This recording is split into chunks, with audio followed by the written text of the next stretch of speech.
Before we get started, I'd like to read a declaration from our Texas governor. On March 13, 2020, Governor Greg Abbott issued a declaration of emergency as a result of the COVID-19 virus outbreak. Subsequently, on March 16, 2020, pursuant to the authority granted in the declaration, Governor Abbott temporarily suspended the application of certain provisions of the Open Meetings Act, Texas Government Code, Chapter 551, in order to permit telephonic open meetings. This was an effort to mitigate the spread of the COVID-19 virus by avoiding large group meetings while still ensuring continued governmental operations and preserving transparency in the decision-making process. Pursuant to this authority, Tarrant County College District gave notice of its intent to conduct today's work session meeting as a telephonic and video conference open meeting. 6 trustees will participate in this meeting by video conference. Ms. Teresa Ayala, Dr. Diane Patrick, Dr. Mike, and let me do a roll call while we're going through this. Teresa, are you there? Dr. Patrick, are you there? Yes. Dr. Michael Evans, are you there? I am here, sir. And Dr. Gwendolyn Morrison. You are there. Mr. Bill Greenhill. Here. And Mr. Kenneth Barr. Present. Teresa Ayala will be joining us shortly, but we do have a quorum. Continuing the declaration, if a trustee's face is not visible, he or she will state their name before making any comment during the meeting. Since we have a quorum, we will call to order the June 11th, 2020 work session meeting of the Board of Trustees. Before we start, I think Dr. Morrison would like to make a personal statement. Thank you, Mr. President, and good afternoon, everyone. I want to say thank you to the Chancellor and all of our staff. While some of us have been able to stay at home in our personal quarters and our safe in surroundings the past 2 weeks, we have expected and you have taken the business of the college forward in the best possible way that you could. And thus you make sure that we're able to meet here today and to move forward with college business. And all across the country, some people have paused for 8 minutes and 46 seconds and other various amounts of time. And I won't ask you to do that today. What I will ask you to do is what I know you've been doing, not only over the past 2 weeks, but for the tenure of your time with TCC. I especially think that TCC is great. And I think we've done a great job of serving our public and all of the people that we have an opportunity to serve. However, people tell me that there's always room for improvement. So as we go forward, beginning with me, I want us to not be bound by our past practices, but guided by our current values and the values of those that preceded us, so that we re-examine ourselves and do the very best that we can to serve as many as we can in the very best way that we can, so that the actions that we take, whether intentional or unintentional, don't inhibit the success of any person, and that we rededicate ourselves to being the very best that we possibly can, that bringing no harm to any and ensuring success, happiness, and even joy to everyone that we encounter, and especially those who pay the bills, that being the taxpayers of the citizens of Tarrant County and the state of Texas. Thank you for allowing me to share this moment with you as we move forward together to make a better life for all of us. Thank you.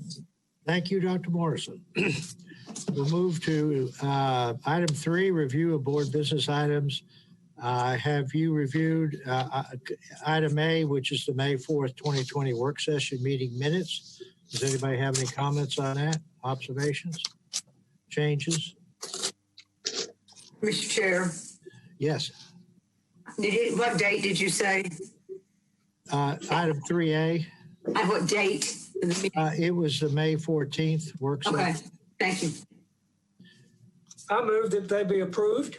Well, we're not going to take action, but item 3B, May 21st, Board of Trustees meeting minutes draft. Is there any changes or suggestions for change that you might have?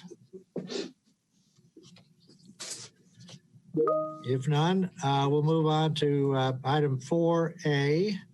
This will be a review of proposed consent agenda items for the board meeting on June 18, 2020. Excuse me, Mr. Chairman. This is Gwen Morrison. No, perhaps I had my mic on mute, but did we need to move approval of the minutes for both the May 14th and the 21st meeting? Not until the board meeting. Okay, thank you. Thank you. I forgot what day it is. I've done that too. Okay, item 4, review of proposed consent agenda items for the board meeting on June 18th, 2020. Item A, consideration and approval of resolution granting authority to the Chancellor until extending the authority until October 1st, 2020, to establish procedures necessary to facilitate the continuity of the district operations to combat the spread of the COVID-19 virus. Ms. Bracken? Good afternoon, President Heed, trustees, Chancellor Giovannini. The staff is presenting this to you today and recommending that the board approve the proposed action item. Federal, state, and local governments have declared a state of emergency in their efforts to adjust the outbreak of the COVID-19 virus, and a robust response by the district may require operational adjustments that are different from the standard policies established by the Board of Trustees. In order to facilitate a flexible and timely response to changing conditions, the board is asked to grant temporary authority to the Chancellor until October 1st, 2020, to establish rules and procedures he deems necessary and advisable. Provided, however, the Chancellor will report to the Board of Trustees monthly about all such rules and procedures at each subsequent meeting of the Board of Trustees. I would like to add that we will be coming to you next week with a specific request with regard to this. As I know you are aware, in late May, the Department of Education finally issued the long-awaited new Title IX regulations. They are over 2,000 pages long, and they will go into effect on August the 14th of this year. They are broad in their nature, and they will require a modification of the college's policies in order to be compliant with them. Unfortunately, TASB, which is the organization that writes our policy for us, has let us know that they will not be prepared to issue new policy until sometime this fall, after the implementation date, which means that we will be out of compliance. ATICSA, which is a national organization of Title IX professionals, will be issuing a set of interim procedures and guidelines sometime in mid-July. And our suggestion to the board is that as part of this authority, that the Chancellor be allowed to adopt those ATICSA interim guidelines and procedures to allow us to move forward in compliance with the new regulations, even though they are going to be quite different from our existing policies. We anticipate coming back to the board this fall once the policies are ready. Excuse me?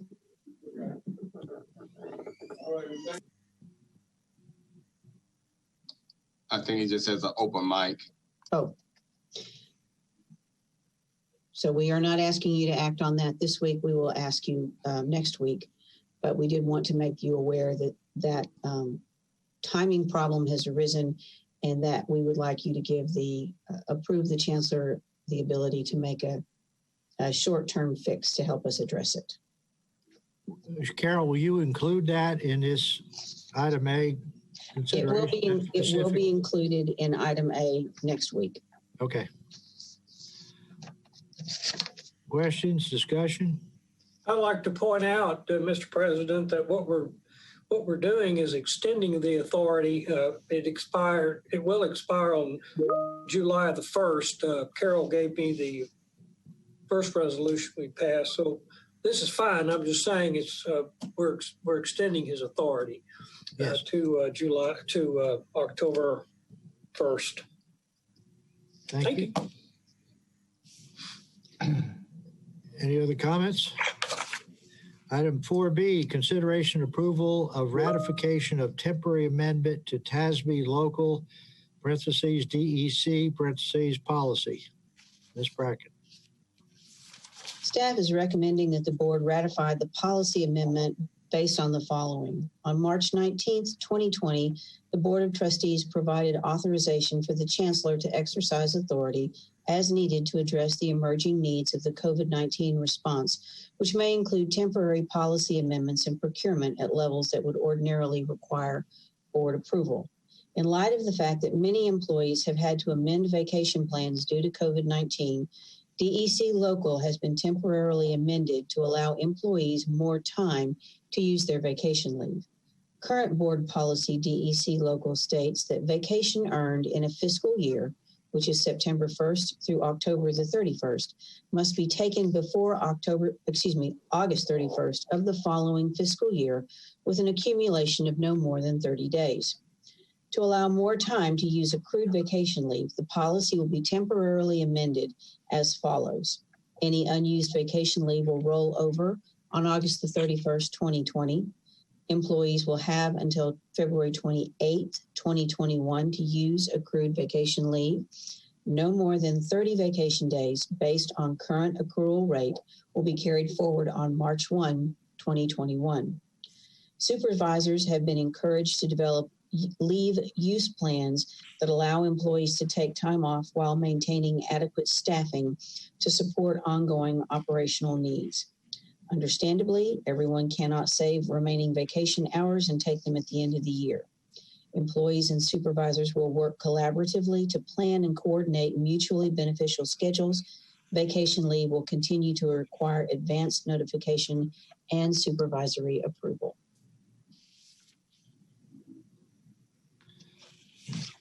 Questions, discussion? Item 4C, consideration approval of contract with U.S. Aviation Group, LLC, for the flight training for the professional pilot program at the Northwest Campus. Dr. LeBlanc? Good afternoon. The Northwest Campus is submitting a one-year contract for the academic year 2020-2021 with U.S. Aviation Group. They are the current third-party provider for flight training for the professional pilot program. This will allow us to continue at no cost increase to what we are currently paying them. And we recommend your approval. I'm open for any questions that you may have. Dr. LeBlanc, in the past, we had some reporting and billing problems. Have they all been resolved and put behind us? Yes, a lot of effort has gone into ensuring that on their end, they're providing the right documentation at the right time, and that we are also able to audit that well. Some of that had to do with veteran, the VA, and there were changes with the VA that also created some of those challenges, but those have been resolved. Our staff really have worked very hard to make that happen. Excellent. And this training is all for single engine aircraft? Yes, so I do have my cheat sheets here, so I can tell you. I read the names, but I don't know if it's all single engine. And my follow-on question is there any plans at all for expansion of that into multi-engine jets, etc.? Okay, it is for single engine and multi-engine land.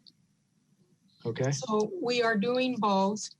And we are able to prepare students who enter this program to earn an FAA certificate for commercial pilot, single engine and multi-engine land, instrument rating, certified flight instructor, certified instructor instrument, also helicopter, commercial pilot, instrument rating, certified flight instructor, and certified flight instructor instrument. So those are the program prepares students for all of those certifications. Okay.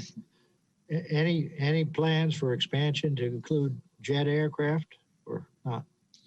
Right now, we're within what our resources allow us to do, and we don't have plans to expand beyond what we have.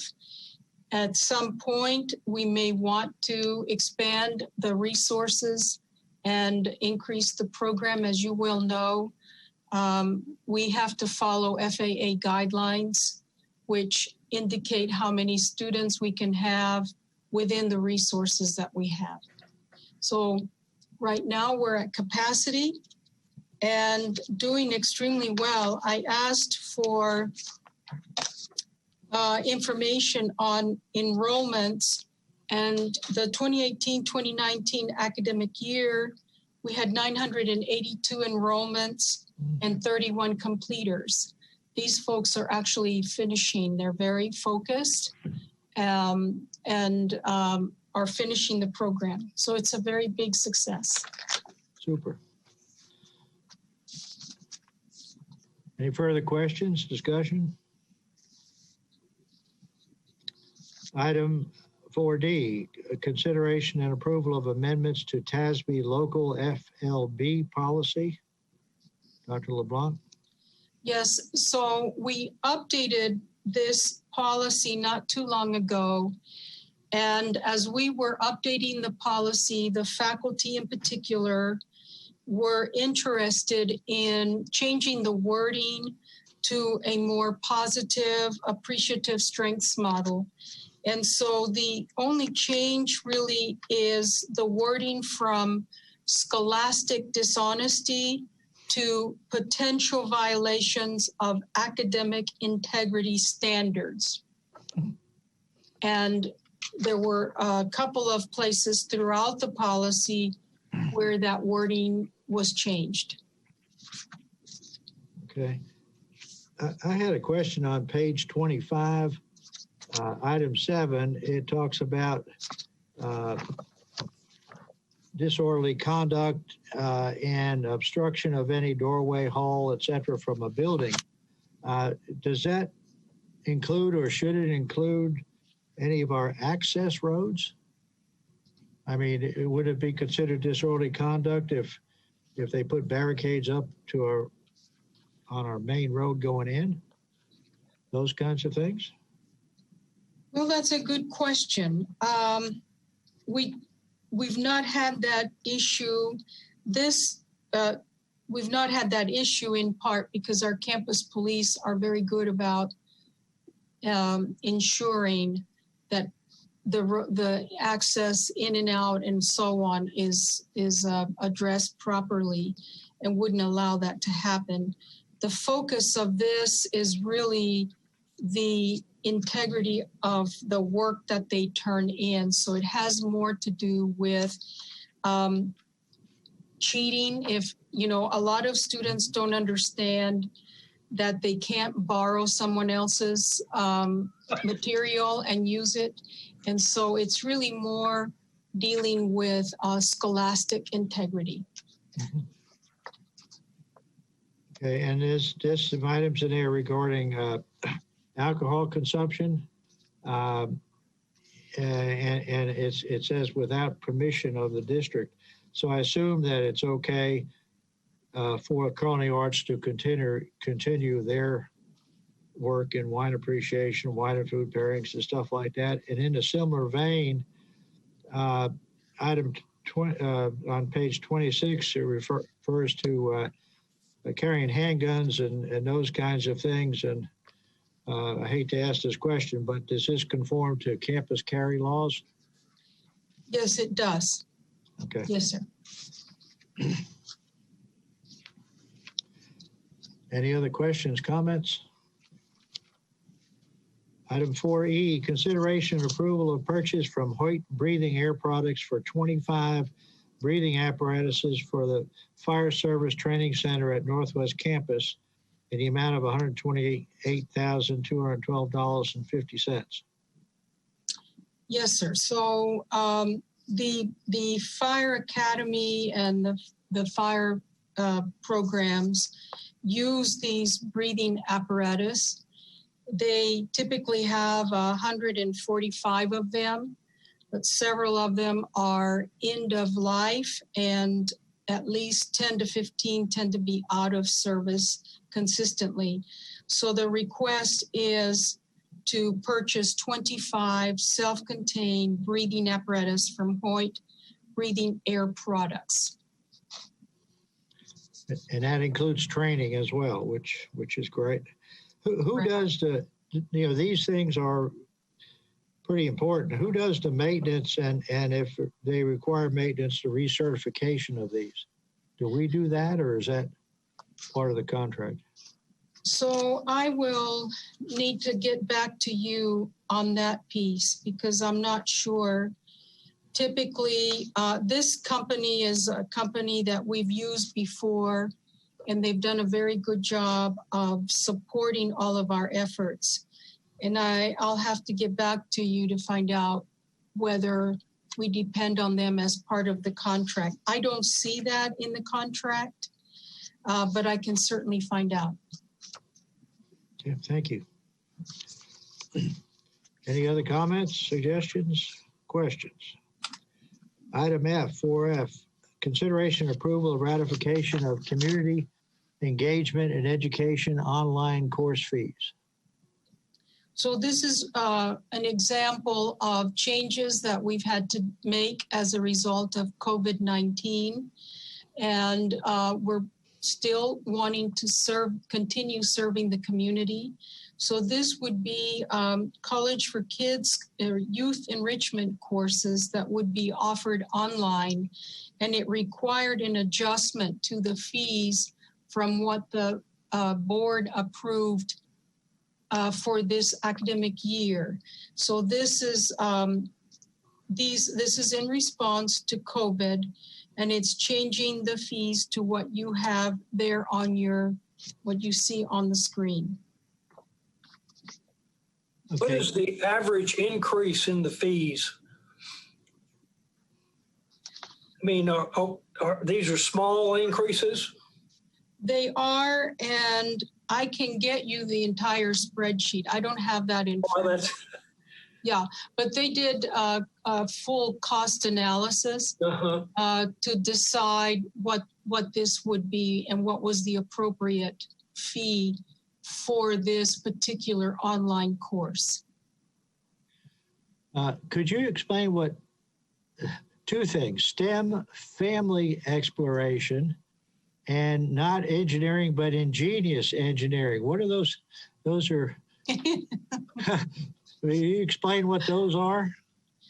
Well, I know that I did ask about the STEM and its activities that the children can do with their families. So even cooking is a form of chemistry, right? You learn chemistry when you're learning how to cook. So they came up with all kinds of creative ways to engage the children with their family members, and that's what that's all about.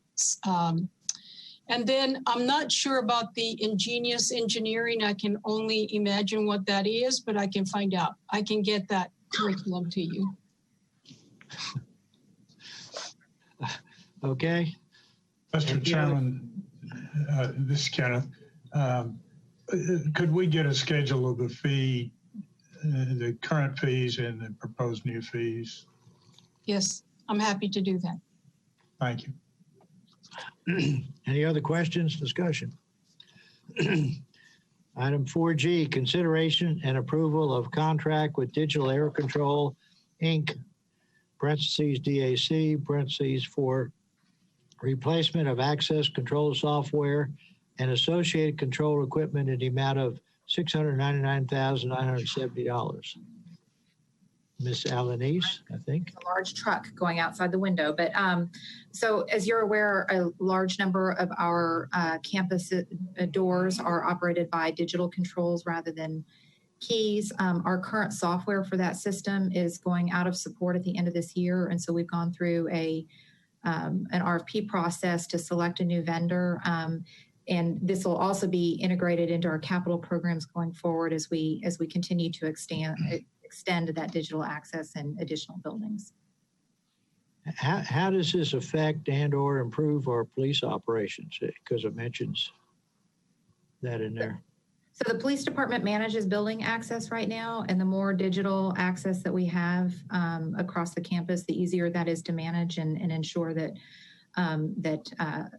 the people who are supposed to be in the buildings are able to be in the buildings. And so they've been part of that discussion.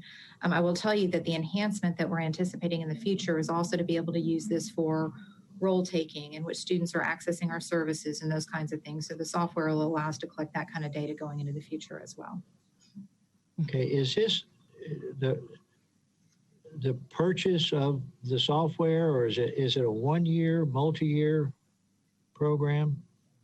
So this is just the software because the existing hardware is in place today, and it'll operate on our existing hardware. And then as we expand that, and there will be annual licensing fees associated with that as well. I may have to look that up for you and get you that additional information.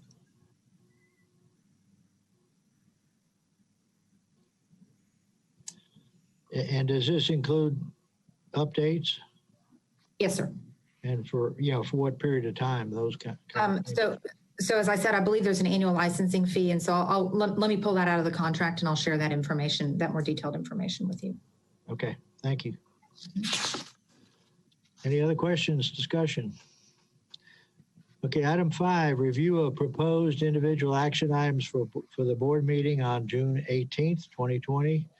Item A, consideration and approval of ratification of letter agreement with Gordian Group, Inc. for district job order, contract products, services, and associated future expenditures in an amount up to, not to exceed, $300,000. Sure. So back in Mr. Chair. I'm sure.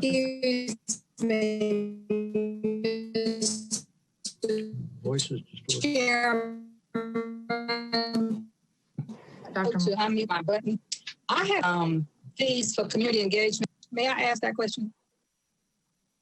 Sir, may I ask that question? Yes, you were garbled. I said I have a question Yes. on fees for college for kids, and it was simply that does the college in any way support enrollment fees for students, or is all of it parental responsibility? In other words, do we have any scholarships or grants for young people to attend to participate in college for kids, or is it all based on the parents' ability to pay the full fees? So there was discussion with the foundation for grants to support the children who cannot afford this. I will need to get back to you on that because I don't know where we are. For sure, I know that for the most part, the parents are paying for this. Would you explore that for me, please? Yes, ma'am. Thank you. Okay. Item 5A, Ms. Alanis. Yeah, so back in 2013, the board at the time was interested in supporting the development of a job order contracting program that allowed the college to have a pool of contractors that were available for smaller jobs.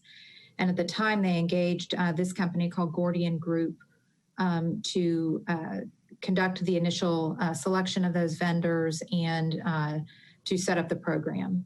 And at the time, they also authorized Gordian to be involved in doing the unit pricing assessment of the individual jobs that were subsequently awarded.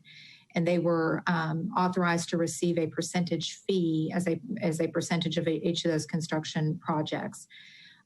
Since that time, the job order contractor lists have been updated, and staff throughout that period of time has renewed the agreement with Gordian and believed at the time that the individual fees associated with each project did not require board approval. We are asking you to ratify the letter agreement that is in place right now for that arrangement, because in aggregate, we do spend more than $100,000 a year.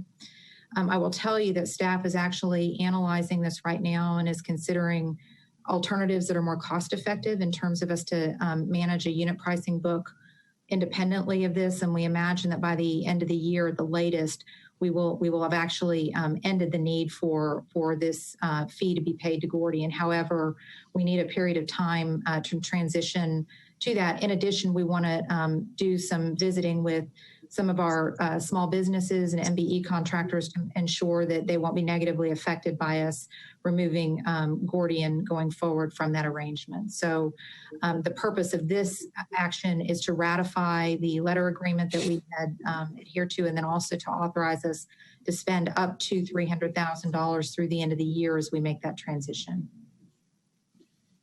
Mr. President, I've got a question. Michael Evans. Go ahead. Susan, does Gordian, do they choose the contractors, the subs? Do they actually do that for us?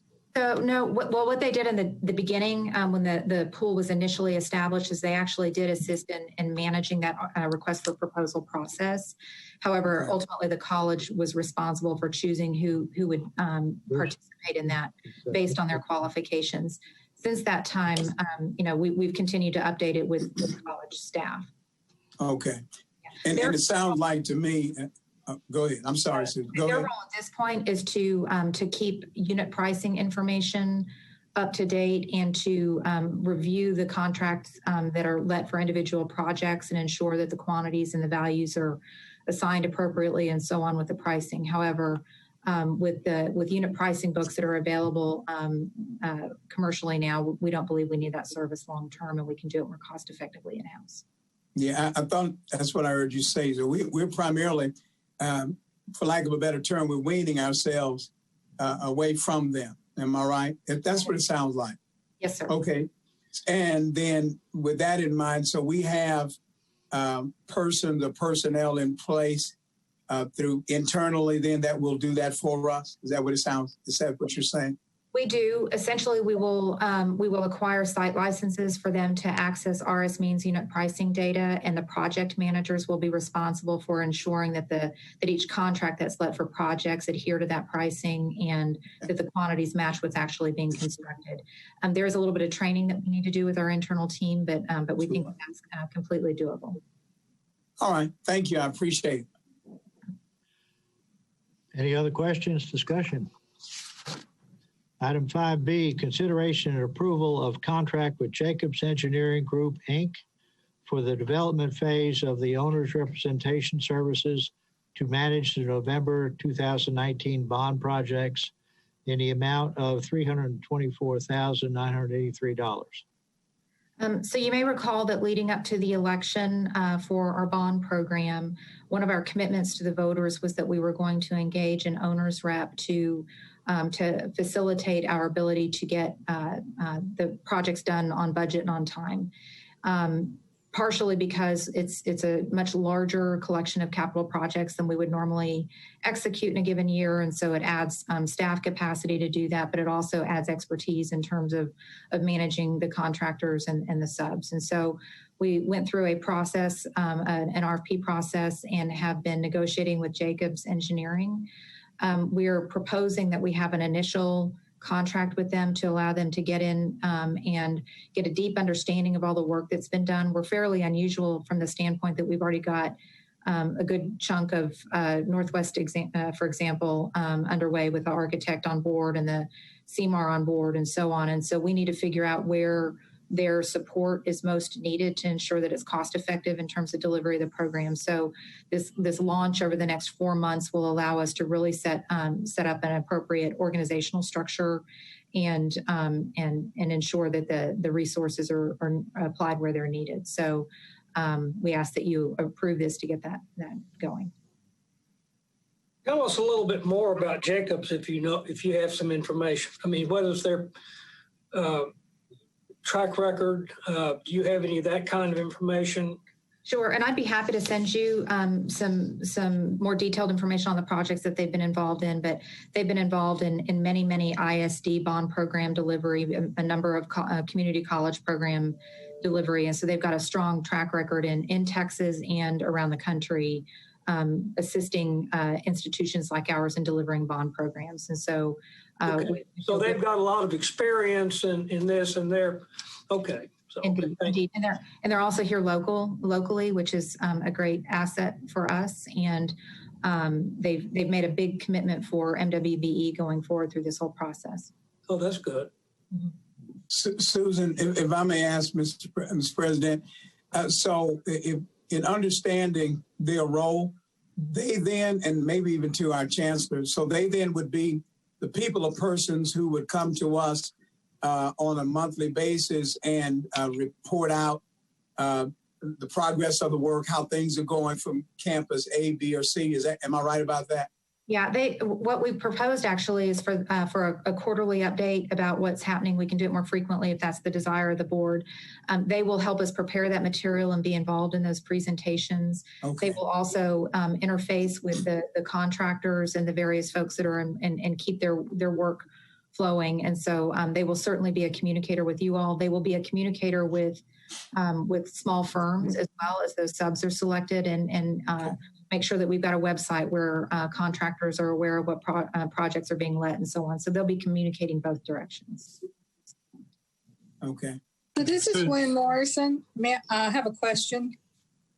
Just to clarify, so it says for the development phase of the honors representation services. So does that mean that at some point there will be another phase and we will have another contract with perhaps a different firm, or will we have perhaps a different contract with the same firm for honors representation? The intent is for it to be with Jacobs. And so this is a matter of us getting organized around what the final structure needs to be so we can agree on the total cost of their services as well as the depth of their staffing support. But the intent is to come back with a contract with Jacobs for that purpose. Mr. Chairman, I have a question. Go ahead. Jacobs. Would it be? Excuse me.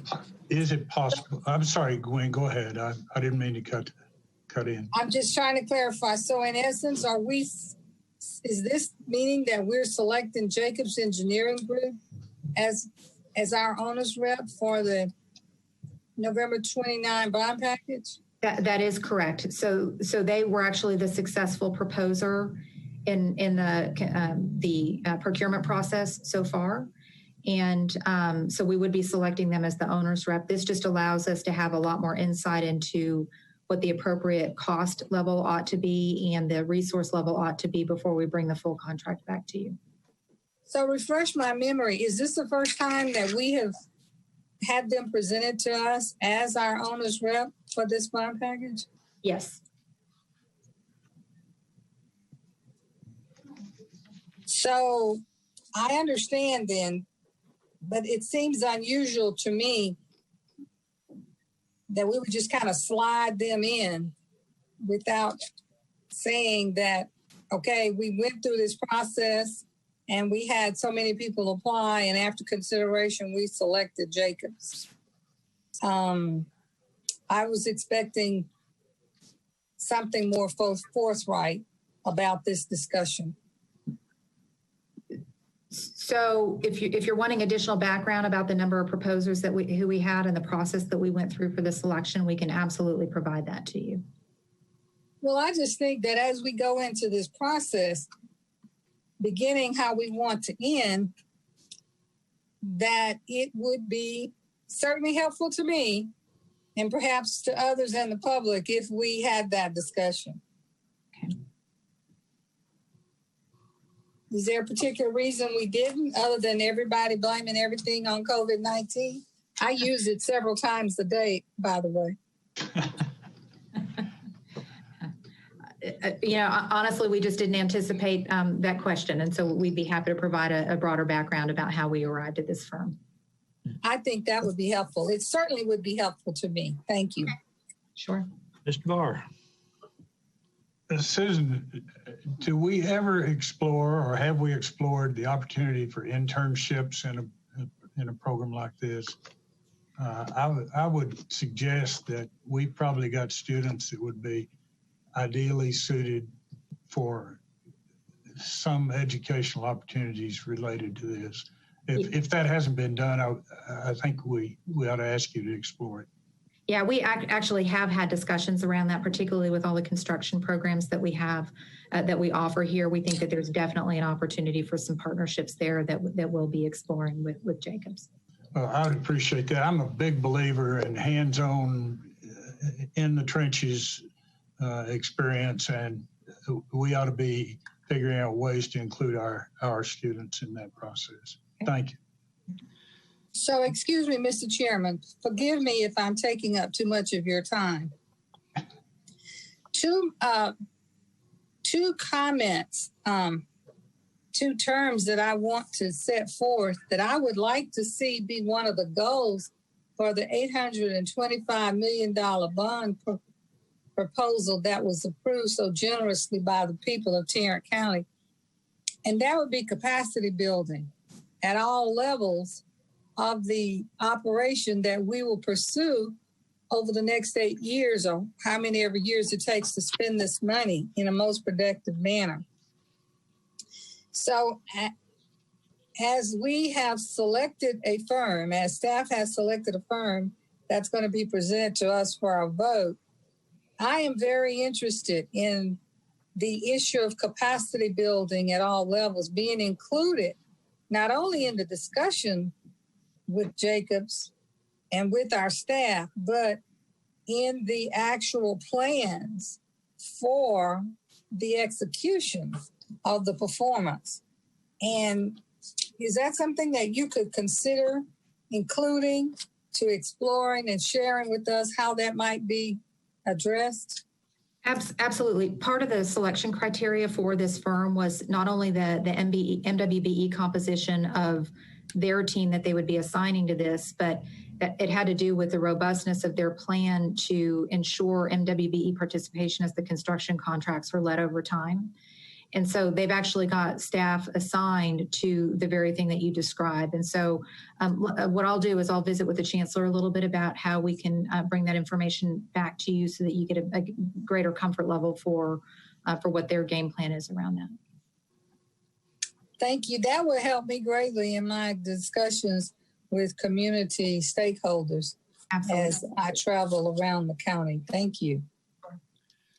And I would just like to add that I would hope that as we move forward on our construction and reconstruction, that we take a look at all the new and improved technologies, not only in building construction, but also in energy savings in every one of our projects for the good of the college.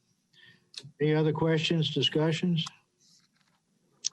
Item 5C, consideration and approval of contract with Tubbesing Services, LLC for uninterrupted power supply equipment maintenance services for the college district in the amount of $439,200. Yes, this is a contract for a firm to provide monitoring and services related to the safe operation of our equipment, and it's a 5-year agreement, and so the annual cost of this is $87,840 annually. Questions, discussion? Hi, this is Teresa Ayala. Hello, Teresa. Hi there. I just have a very quick question. If you could just kind of summarize what all that power equipment, what does that entail?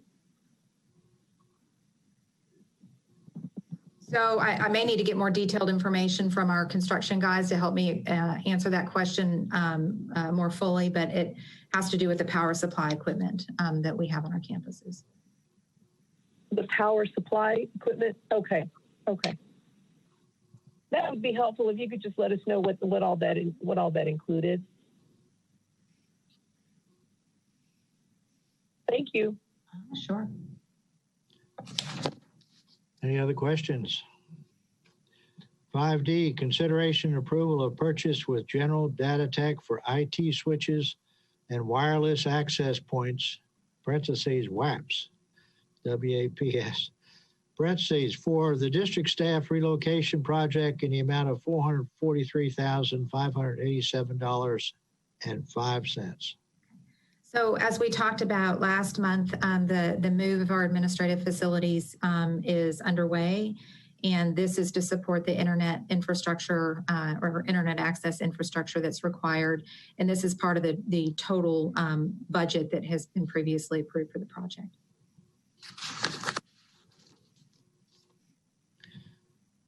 Questions, discussion? This is Teresa Ayala. I have a quick question, if I may, please. Sure. So is this duplication we have today, or is this an expansion as well? I'm sorry, I missed the first part of your question. Sure. Is this a pretty much a duplication of what we have today, what we're offering today as far as wireless access points, or is this an expansion as well? In other words, is this going to give us, are we expanding it? Are we setting it up to where it can grow further? Can you talk a little bit about what we're doing exactly? So we do have pretty good wireless access in most of our facilities today. And so I don't know that it's necessarily an improvement upon that, but it's to ensure that functionality continues to exist as we expand in that tower.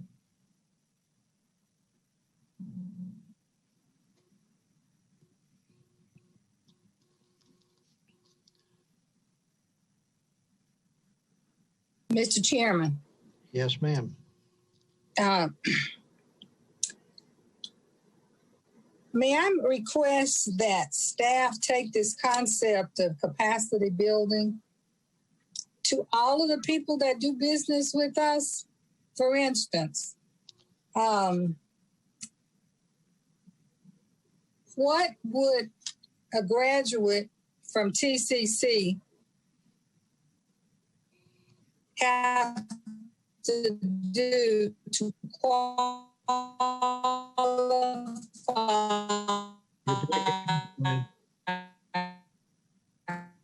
for a job as LLC? And what might that job, okay, I said would be, what would a graduate of TCC or student of TCC, what training would they need and what certifications would they need to be to go to work for Tubbesing service or to provide the services he provides? And that puts the responsibility on this entity to help us make sure we're training people for the workforces that are out there and that are needed. That is an extension of capacity building, and perhaps this is a very small contract, but many people work for very small companies on very small contracts. And I just think that if we're really going to be serious about our students finding jobs in today's workforce, this is a step that we could take that would assist us in that capacity. Be happy to take a look at that. Thank you. Okay, further questions? Item 5F, consideration and approval with Freedom Construction, LLC for the renovation of learning centers, the Health Sciences Center at the Northeast Campus in the amount of $190,992.59. I'm sorry, we actually missed one. 5E. I missed one, I think. Yes. Consideration and approval of the construction contract with TD Industries for compressed air systems upgrades in a power plant building on South Campus in the amount of $266,658. Yeah, so we used compressed air to support both our welding program and our upholstery program at a couple of our campuses. And we had a study done last year to deal with the fact that it was inadequate and they were having to bring in temporary supply to augment what was available. And so essentially this project will deal with the construction that's necessary and the compressor equipment that'll be necessary to upgrade this and provide a more reliable and safe source for those programs. Questions, discussion? Item 5F, consideration and approval of contract with Freedom Construction LLC for the renovation of learning centers at the Health Science Center at the Northeast Campus in the amount of $190,992.59. Yes, and this is just the ongoing renovation of classrooms that we've been continuously evaluating and prioritizing. Questions, discussion? Mr. Chair, Yes. I have a question I'm going to ask about on this project. I noticed that it says it does not include a bridge or a gateway. Does that mean that's something we're going to need to add later? Does not include a bridge or a gateway. I'm looking on, I believe this is, let me see the page number here. Page 105. Okay, let me visit with the construction team and I'll let you know. Okay, well, it just says does not include a bridge or gateway. So I didn't know if they have noted that because one was going to be needed to be added. So if you could find out what that means, I'd appreciate it. Be happy to. Thank you. Hi, this is Teresa. I have a question, please. Yes. Can you tell me, it says here there's several rooms, obviously, that we're actually doing the routine maintenance. What is this going to put us at and how many more will we have to do?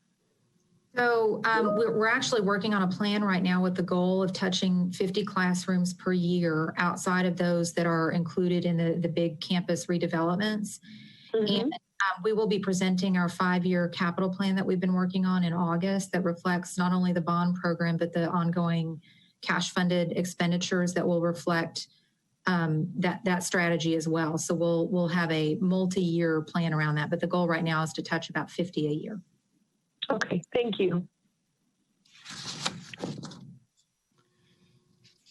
Any other questions, discussion? Item 5G, consideration approval for contracts with Facilities Solution Group to upgrade LED lighting at Northwest and South campuses in the combined amount of $852,318.68.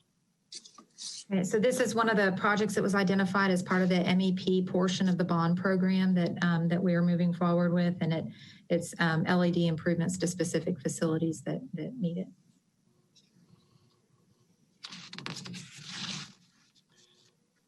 Again, I hope we're looking at new technologies here. Yes. Any other questions, discussion? Item 5H, consideration and approval of purchase with Rexel USA, Inc.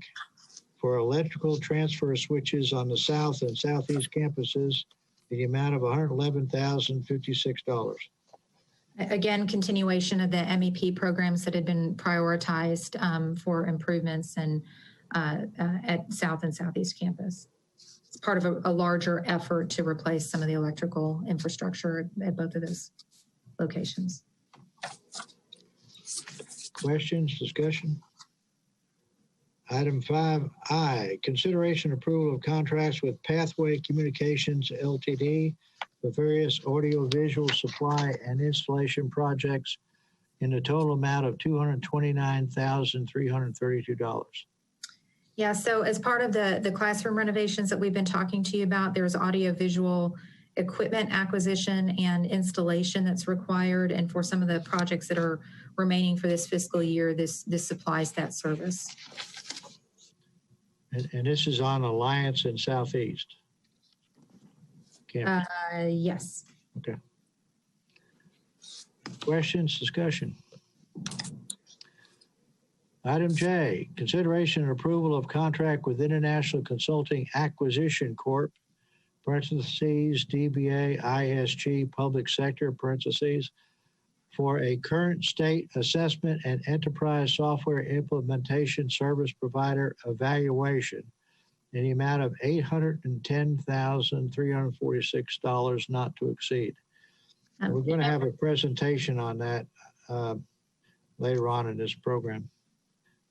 Yes, sir. Susan? So we'll wait till the presentation to cover this one. Okay.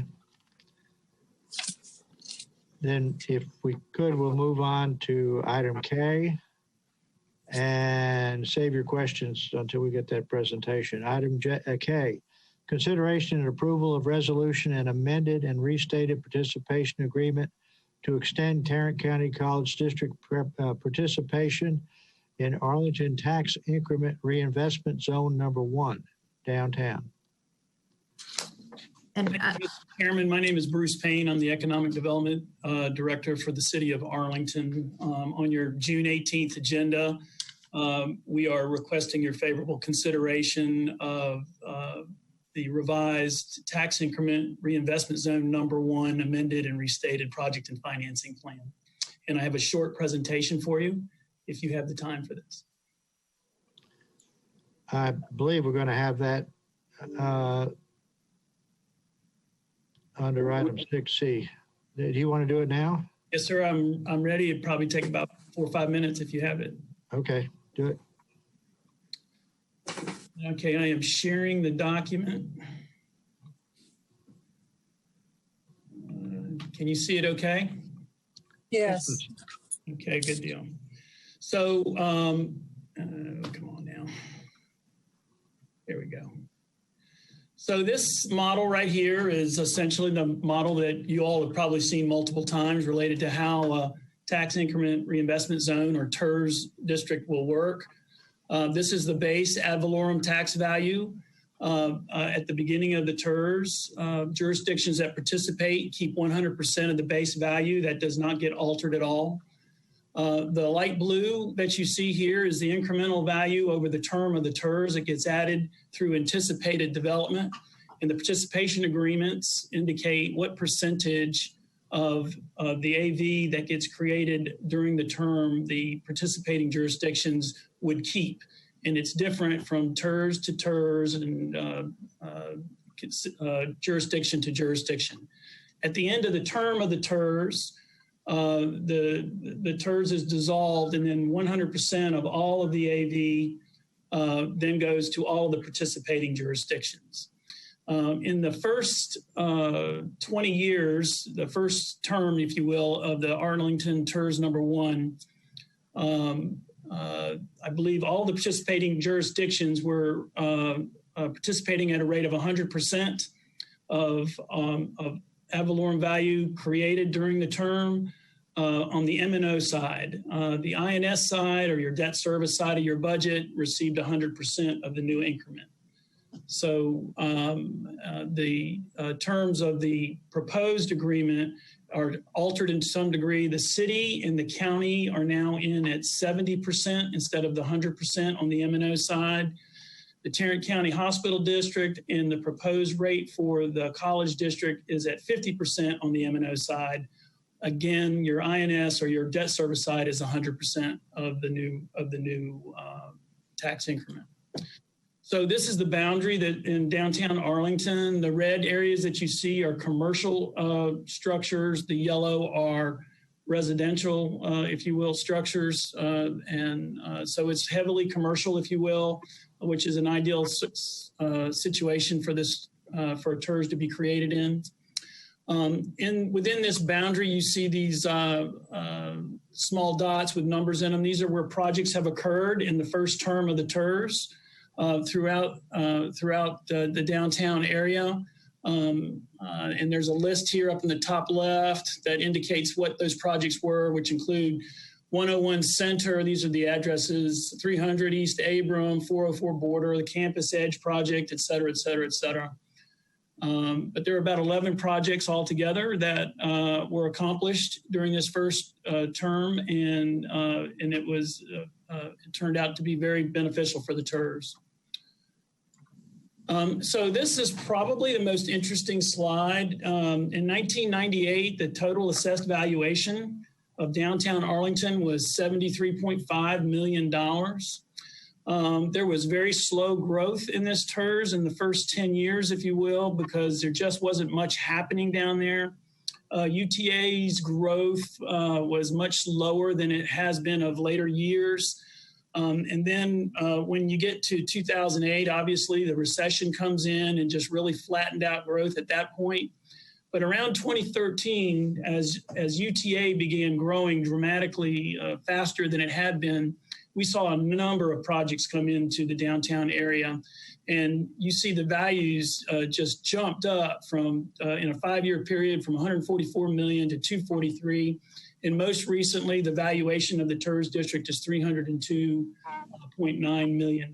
So we've had great growth that's happened, which is, the whole reason we do this. So this is what the revenue breakdown looks like.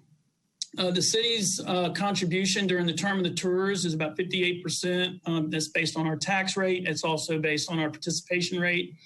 And we anticipate that the city's contribution would be about $20.3 million. The county's participation rate would be at about 19%, and about $6.65 million would come from them. A hospital district at 14%, about $4.9 million would come from them. And we're requesting, it would be, the way it's structured now from the college district would be about 9% participation based on your tax rate. And the contribution over the term of the TERS would be $3.15 million. So the projected revenue on the new term from 2019 through the year 2038 is projected at $40.7 million based on the growth that we have seen and the contributions that we expect, along with the development that we expect to see during this period. That's about a 3% annual growth rate, which we think is pretty solid based on past experience, certainly in the last 10 years of this TERS. The projects, the specific projects that would be available or eligible for funding, I should say, would include acquisition of land and easements for public purposes, design and construction of street, curbs, sidewalks, and pedestrian infrastructure, water, sewer, storm drainage, and utility relocation or enhancement. And I'll just mention on all these infrastructure items, there's really about 4 ways that cities are able to add infrastructure to any area within its jurisdiction. And that's, the first is annual appropriation, which almost never happens, because if you appropriate millions of dollars for a project that was not there before, you're going to displace historical expenditures for services that cities have done. So it's very, very difficult to do it on an annual basis. We could rely on the quadrennial bond election process. The problem with that is there's never enough money to do the entire list of bond projects. And usually the line cuts off at a point that doesn't allow a concentrated effort to occur in a given geographic area to change what needs to be changed. Sometimes a developer will do it, but most of the times you'll see that happen when it's a residential subdivision, usually on the outskirts of a city, that they put the infrastructure in place and then they donate it to the city for maintenance. So it's limited to the development that developer is doing. And the last one, and the most really effective one for the purposes of redevelopment and re-energizing a given area, is a TERS district, which captures a certain percentage of new tax revenue and dedicates it towards infrastructure. So along with the ones that I mentioned, it would also include public parking, signals and signs where necessary, planning, administrative, and legal expenses related to agreements that we have to do. We have identified specific improvements to Center Street and Mesquite Street. Main Street, West Main Street in particular, requires reconstruction. And then a study for city office space needs is included in this at, I think, $21,000. So the total project costs that are anticipated are about $35 million over the term of the TERS. So just a couple of points here. This is one of the projects, 101 Center, that's adjacent to City Hall that was completed a few years ago. This was almost a $50 million project that landed here. This is a big building, and actually this is where our former library site was. The developer demolished the old library. We built a new one behind City Hall. And then we incorporated public parking internal to this structure that maintained the original parking of the old library as well as what it was at City Hall. And then they built this building wrapped around the parking structure this is both market rate and has student housing elements in it. So the infrastructure necessary to support a building of this scale is quite significant. And so the TERS was able to assist in making this happen because the cost of that infrastructure was beyond what the developer could get lending for this project. This is the Arley.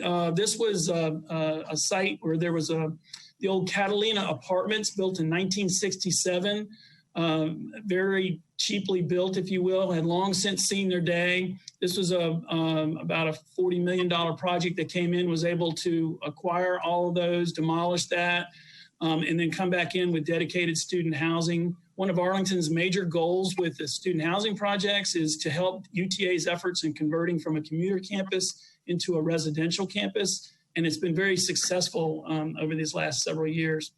And this is the urban union development where the developer came in and acquired a number of these old buildings between Division Street and Front Street in Arlington and completely renovated several of these buildings and converted them into space for small shops, restaurants, small office spaces, et cetera, that are much more affordable than what you might find out in the typical marketplace, and has really done a great deal of good in renovating downtown, this section of downtown Arlington. And then this last picture that I have is a partnership project with UTA. Parking, as you will, surface parking takes up a lot of land. And so the city joined with UTA as well as First Baptist Church in downtown Arlington and built this 4-level parking structure that serves everybody who's involved in this. So this has really helped allow for creating land space for additional development in the surrounding area. And then 404 Border is another residential project. This is pure market rate. And I would have lost a lot of money on the bet of whether or not market rate, $2 a square foot rental space would have happened in downtown Arlington.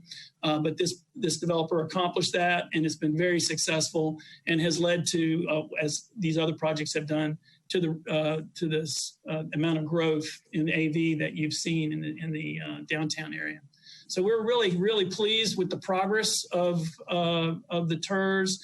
We have things that still need to be done, which is why we are requesting an extension of this TERS to the year 2038 so that we can completely rebuild and renovate downtown Arlington. I'm available for any questions that you might have.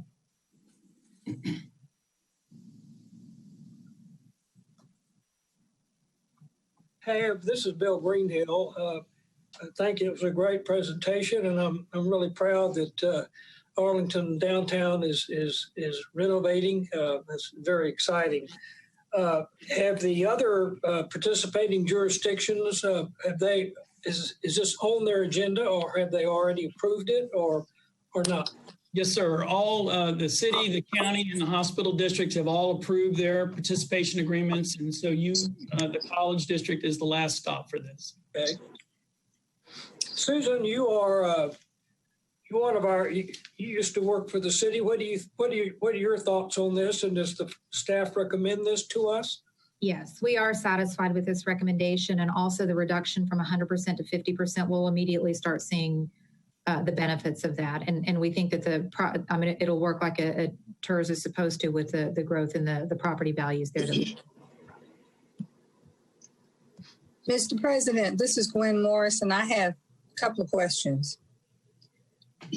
Number one, is there any consideration given to student transit projects being considered within this TIRZ? None at this time, ma'am. The focus has really been on walkability of the downtown area. The distances really aren't that far. There has been a lot of dialogue with the university related to the need for transit, but transit is a really expensive item, and it does not throw off new ad valorem revenue that would help the TERS pay for it.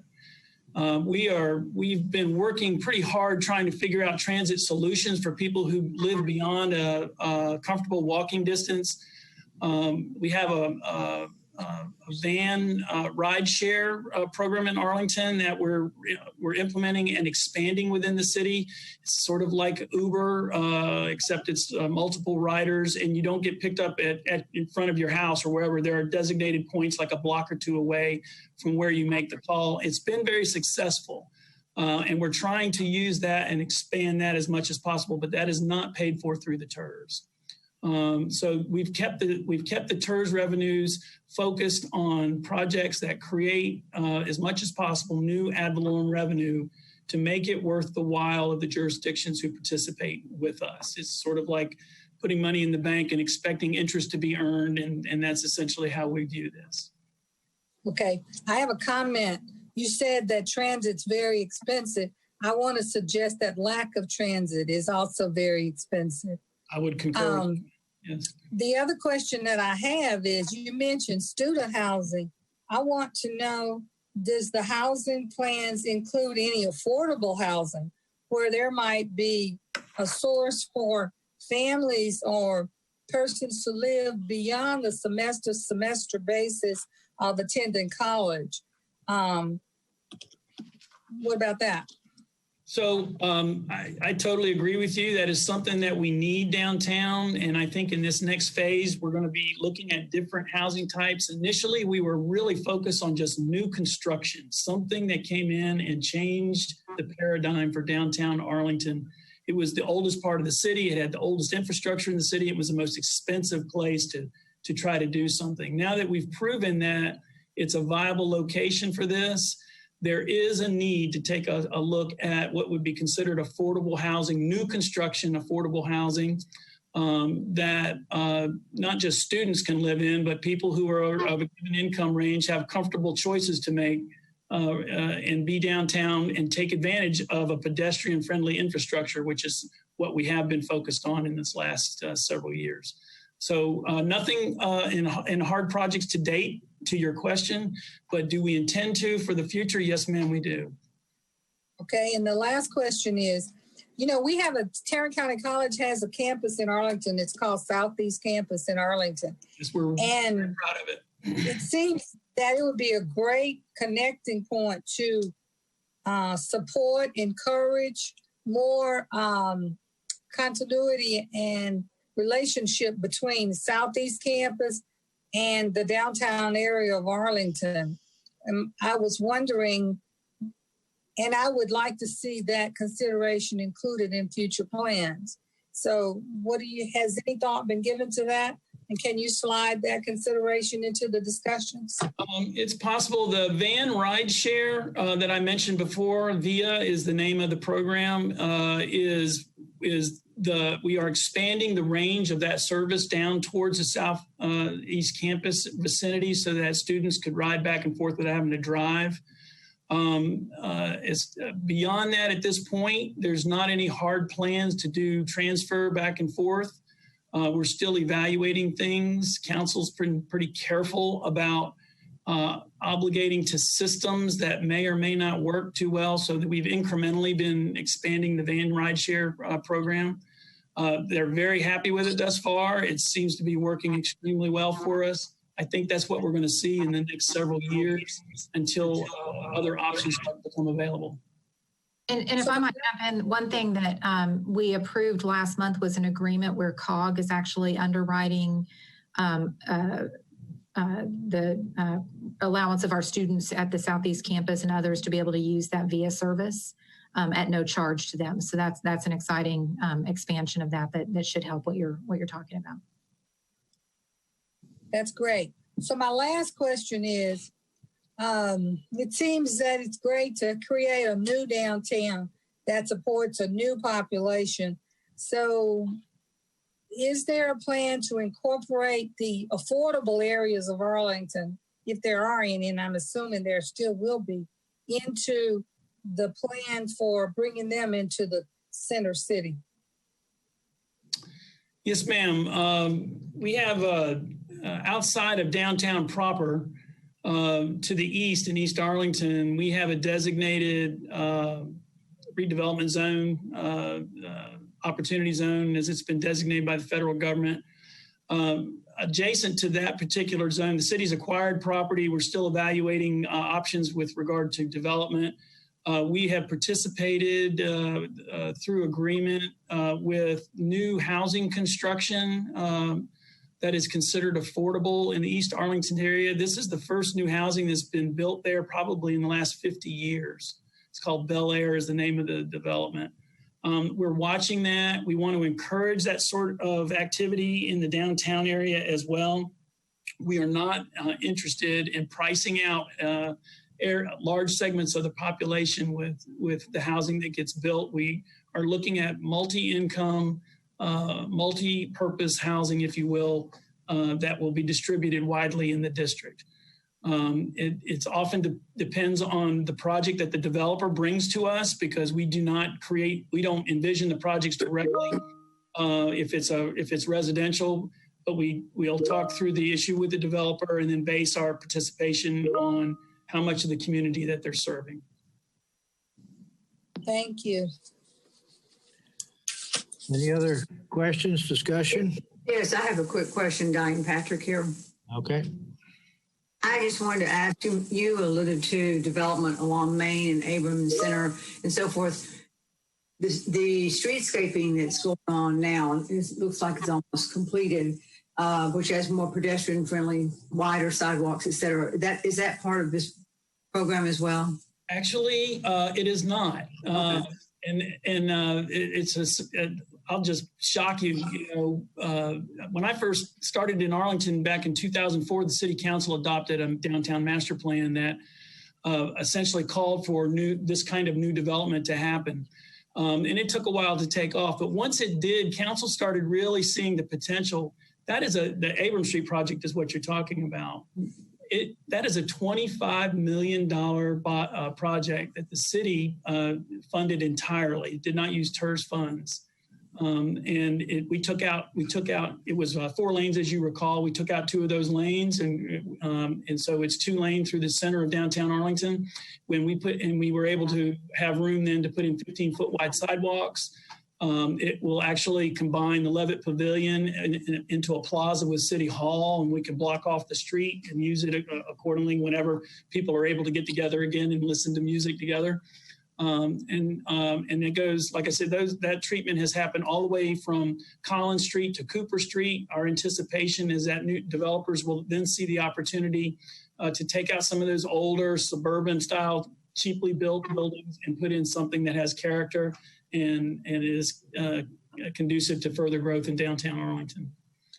So, but yeah, that was on the city's dime, all of Abrams. Thank you. Any other questions, discussion? Thank you, Mr. Payne.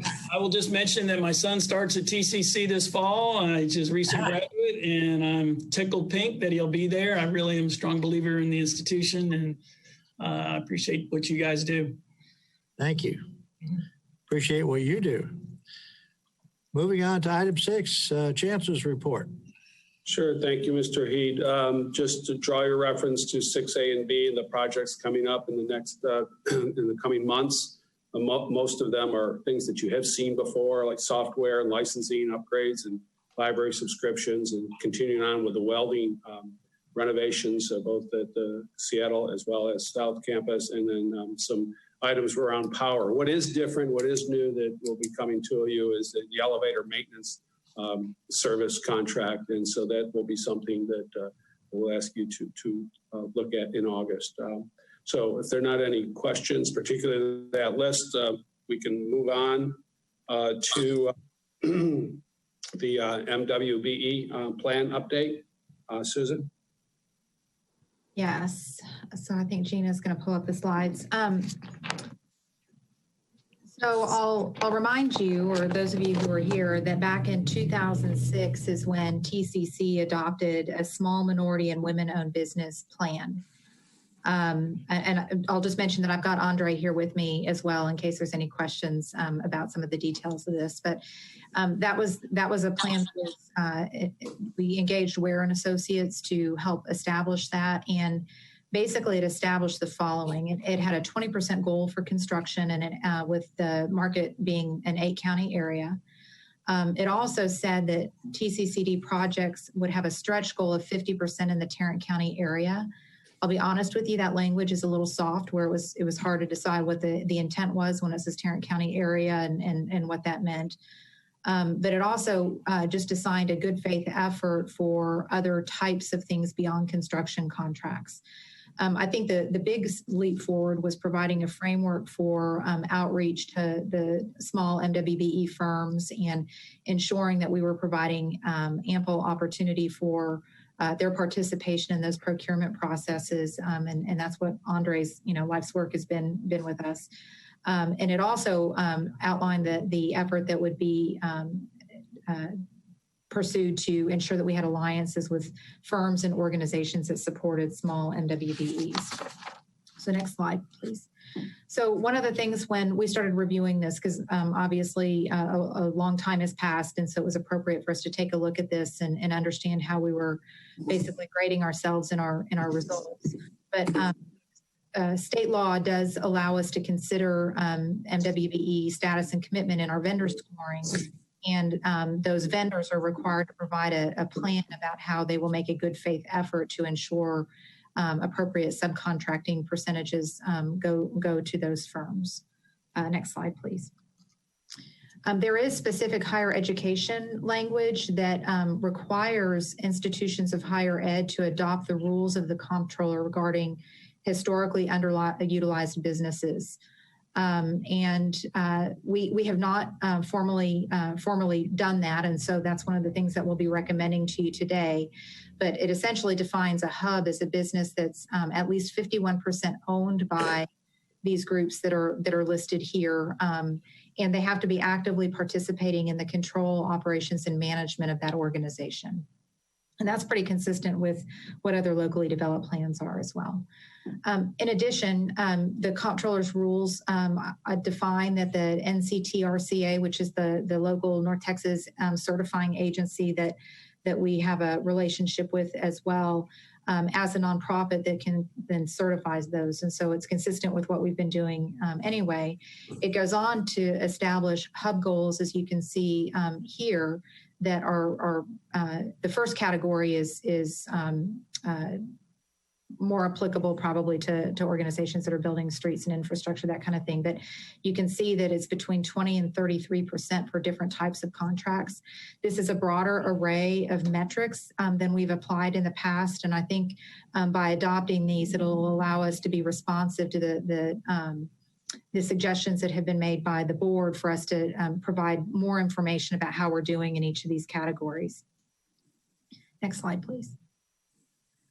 So we spent a little bit of time looking back at what our results have been previously. As I mentioned, with the only stipulated goal in the current plan was the 20% for construction. And you can see that we exceeded that in both 2018 and 2019. And the total dollars that were spent. As many of you have pointed out, there's going to be a substantial increase in the spend associated with our bond program. So it's very important for us to make sure that we're doing this well and getting it right. We went on to take a look at the other non-construction spend that we had, and you can see we were at 23% and 20% there. As I mentioned before, the state goals actually will allow us to break this apart a little bit more fully, and our commitment is to report back to you guys on a regular basis about how we're doing here and ensure that our outreach efforts are getting the kinds of results that we want.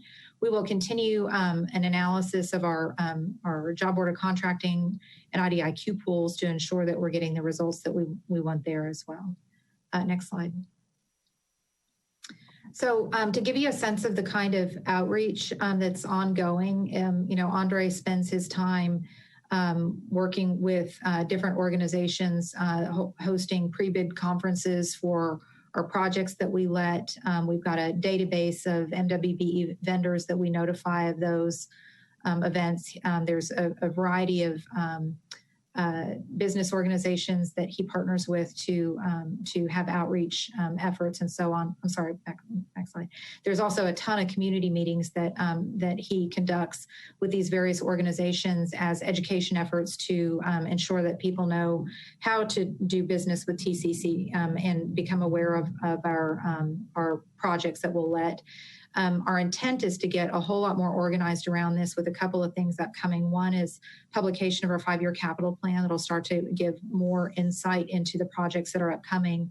And then in addition, as we talked about a little while ago with the owner's rep for the bond program, ensuring that we've got a robust website that has timelines and so on of when subcontracting opportunities will become available. So we think that this will only grow. But next slide.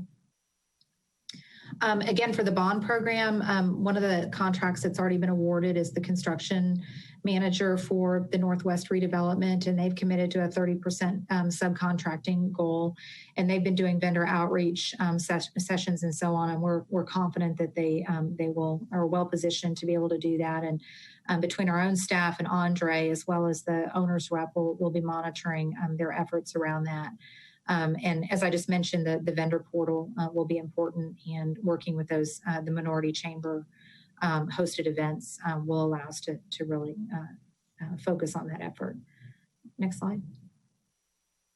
So what we are proposing, and we've got a draft of it that we will be sharing with you guys in advance of the August meeting, is that we'd like to update our previous plan and describe it as the MWBE and HUB program, adopting the comptroller's language around HUB, specifically noting that we're adopting those comptroller's rules as well as the categories and metrics by which they evaluate.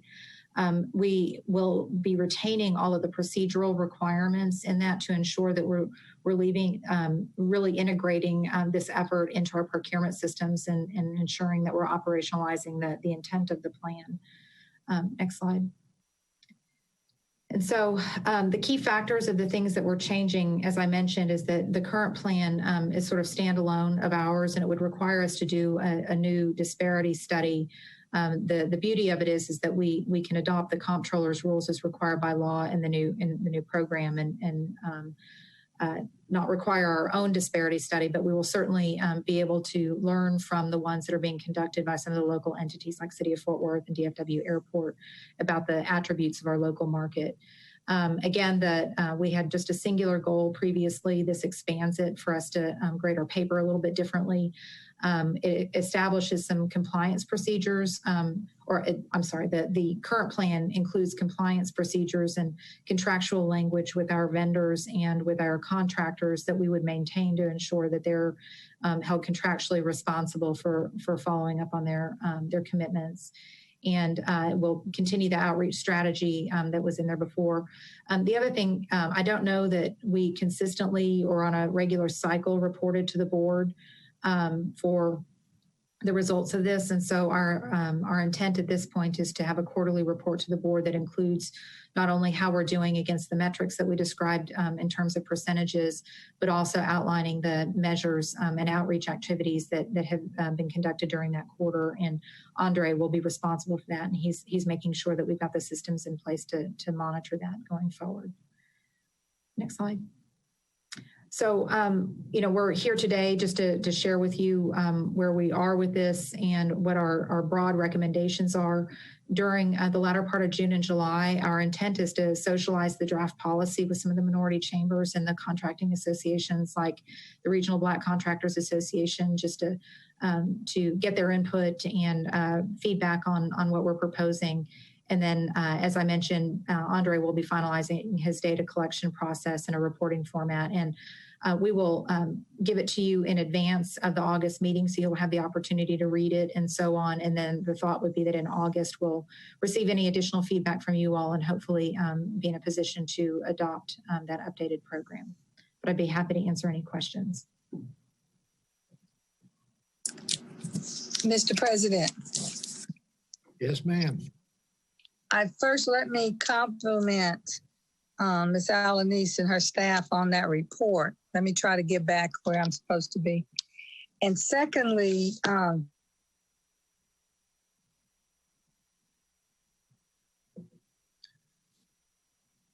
We lost you, Dr. Morrison. okay, I'm sorry. I talked about having the companies that we do business with do capacity building.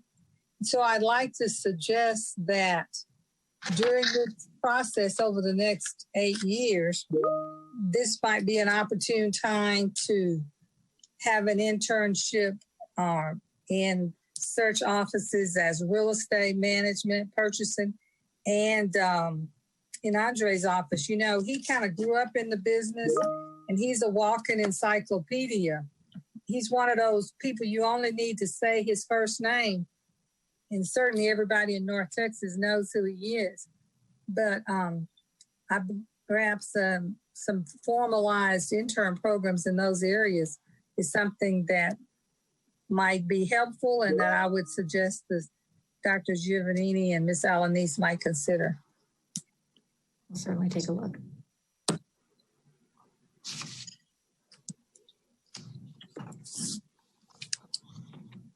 Thank you.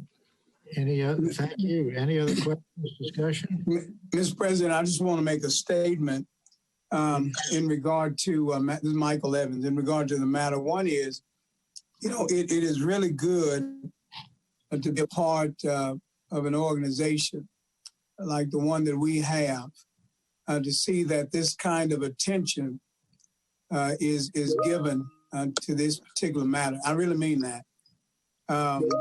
I think that TCC, in regard to this particular subject, is still light years ahead of many of course, our local municipalities. And what you're presenting here, I believe, is somewhat of a template that can be used throughout this region. So I'm giving a thumbs up to it. Of course, Andre, and that whole, just everything that you all do concerning this. And to you, Mr. Heath, let me share this. I have said to colleagues of mine that when these kinds of contracts come up, we have a gentleman who makes mention of it, asks the question all the time. I know that Dr. Morrison and others have been a part of this for years, but it is quite refreshing to know that this is one of the things that's at the forefront of your mind, Mr. President, as well as this board. So, you know, again, just as I share my sentiment. So thank you all. I think this is very important. And these are the kind of things that we need to keep pressing on, and we need to be trailblazers on. So that's my word. Thank you all. Thank you, Dr. Evans. Mr. President. I have a question. Susan, when was the comptroller's recommendations put out? We're going to be adopting those, but when did they first come into existence?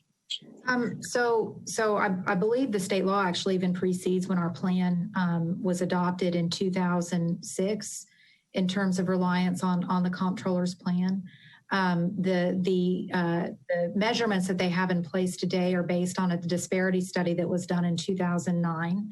They have not been updated since then, and that's part of what makes us want to pause a little bit and look at DFW and City of Fort Worth when they complete their studies, just to see what the local North Texas market looks like as well, to ensure that we're in the right range. The good news is I think that this is pushing us further in the right direction in terms of the range of metrics and the percentage that is allocated in each category. Thank you. We appreciate your proactivity in this area because we are all concerned. Mr. President, I had one brief request. I would ask you to include, to set up our procedures as you move forward with this, to include MWBE participation on the action item reports that are in our notebook, so that the board has the opportunity to appreciate what effort has gone into this on a regular basis. I recognize that many of the contracts we let, they're not opportunities to subcontract, but a significant number of them, I believe there are such opportunities. So I would just ask that you try to figure out whether it's appropriate and how you would do that. Do you understand what I'm referring to? Yeah, and I think Ms. Alaniz said that we would have a quarterly report on the status, so we get the perspective of how we're doing against the plan. I think that's good. I'm just suggesting that given the size of some of the contracts we approve, I think we ought to be looking at it on a more detailed basis. Thank you. Thank you. Mr. President, this is Teresa Ayala. Yes, go ahead. Hi there, yes. Thank you so much for this presentation. I really do think that this was relevant. It's important right now because we're, making sure that we're putting in measurements in place to really determine, what direction we're going, and this ties in with where we are as a college, the goals and the mission. It's tracking this sort of information is important for us to just make sure that we're establishing good partnerships as well. And I think this is so important. I really appreciate valuable information. I do have just a quick comment and then also just a clarification on something. I know that this was reviewed and established back in 2006, and I just wondered if we have looked at and explored a timeline that we feel like we should evaluate this and look at it on a regular basis to make sure that we're on top of things. If there's anything from a perspective that's come down, whether it's legislative, whatever, that we're updating this on a regular basis. So I wondered what sort of schedule we think would be fair to look at this on a regular basis. That's my first question. And then the second comment or question I had was just around, you said something about non-construction numbers, and I apologize, I'm not able to see those, but I wondered what is representation of a non-construction type position? Is it professional services? I just wanted clarification on what that meant. Yeah, so it's basically the purchase of any goods and services from an outside vendor outside of construction activities. And so it could be any number of things. It could be professional services, it could be software, it could be goods, and so on, where we're looking for subcontracting opportunities. I'm sorry, and back to your first question, we have not proposed right now a specific timeline in the plan for how often it's reviewed. I think the good news is that with a quarterly review, it'll keep us on our toes to make sure that we're monitoring if the comptroller's office makes any changes to the measures that they have in place or in that state law. And then I think it'll also generate discussion if there's areas that we are not successfully achieving the goals that are before us, to have a robust discussion about whether the outreach activities and so on that are outlined in the plan need a good look. But I mean, we would certainly entertain if there's a more specific review timeline you'd like us to consider.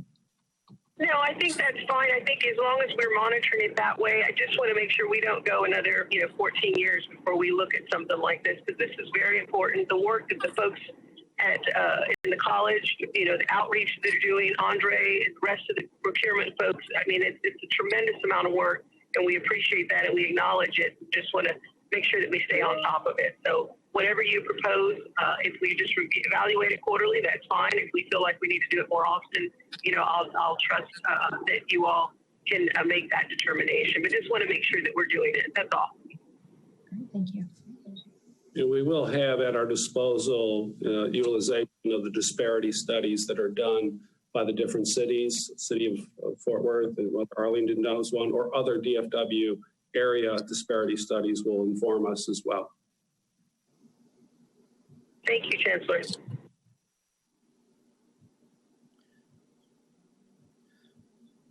there's nothing else, Mr. Heed, we'll go back to 5J.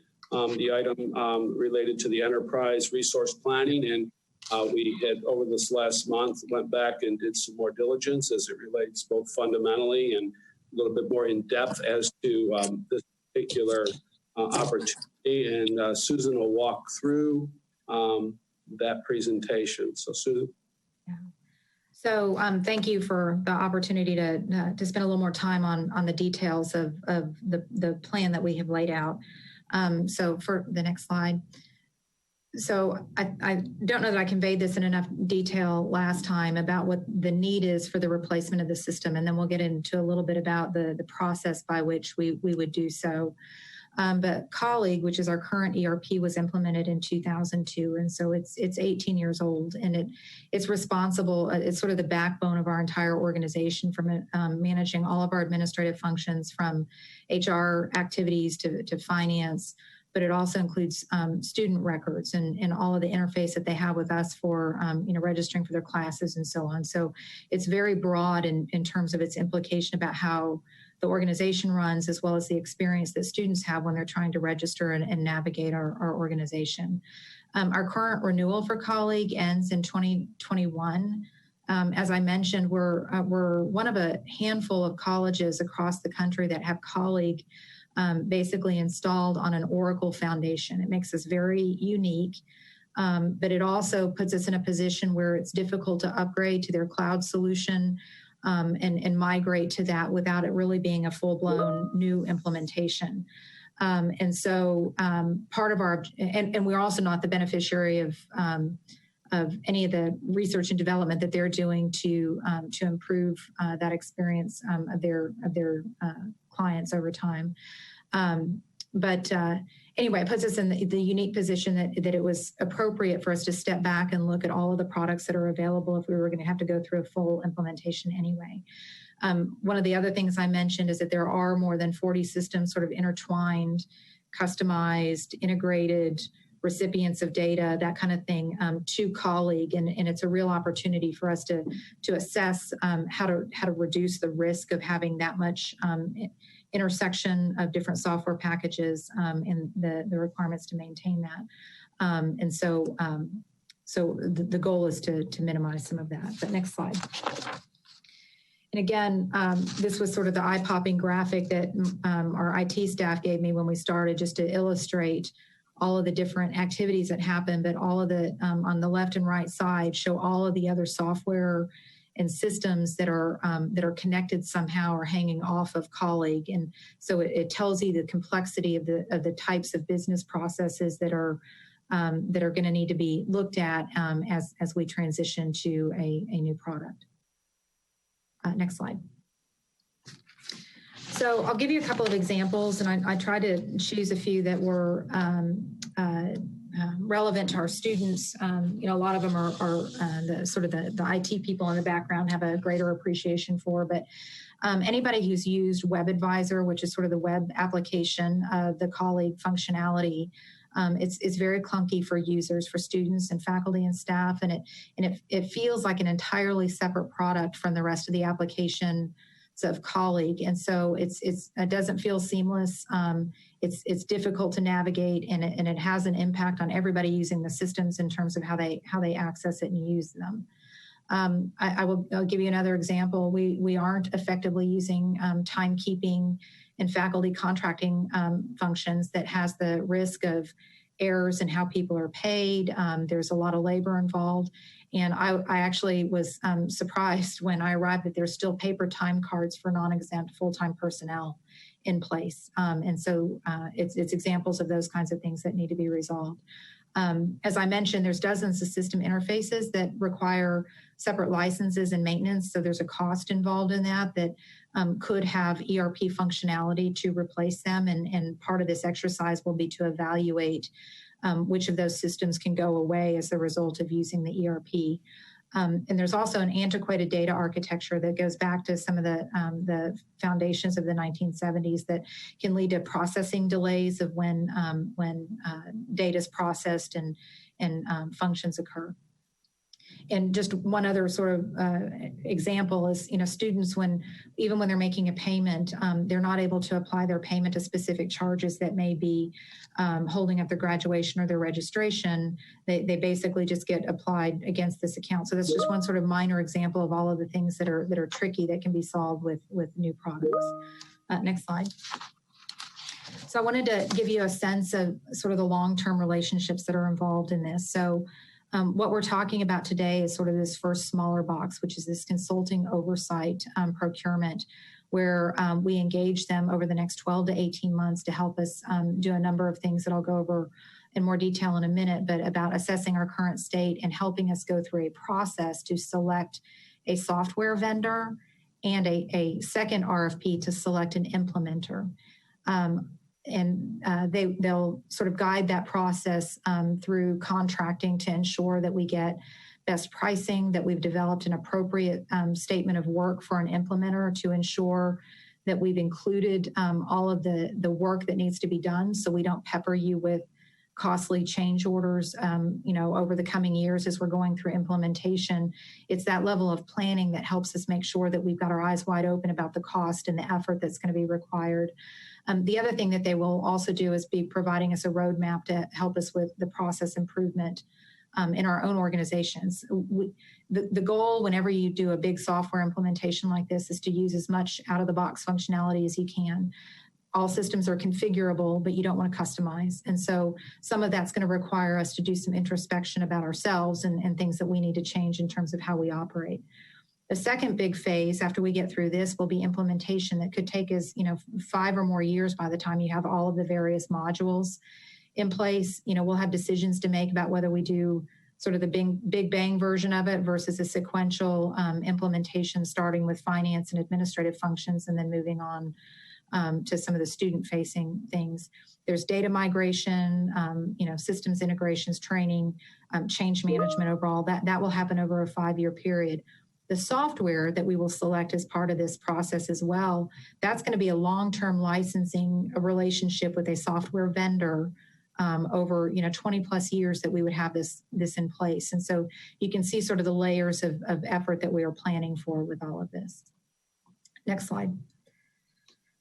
So why do we need outside expertise? We do need an objective, impartial eye to help us understand ourselves. And when you hire a consultant like this, part of what they do is use their knowledge of the different products that are out there, their knowledge of other organizations, their knowledge of best practices to help us understand what we're doing well and what we're not doing well. And so they'll be helping us assess our current state and plan for what needs to change and identify data challenges. I mean, I've been through an ERP implementation before, and one of the things that you find is that the data that you have is, it'll range from, terrible to good, and you've got to make decisions about what migrates over and what format and so on. And so there's lots of decisions there.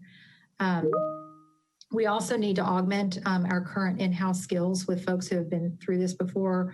A lot of people working in a college may only go through this once in a lifetime since it lasts a long time. And so it's also a large project that requires a lot of resources. And so we'll need their staffing support to do that.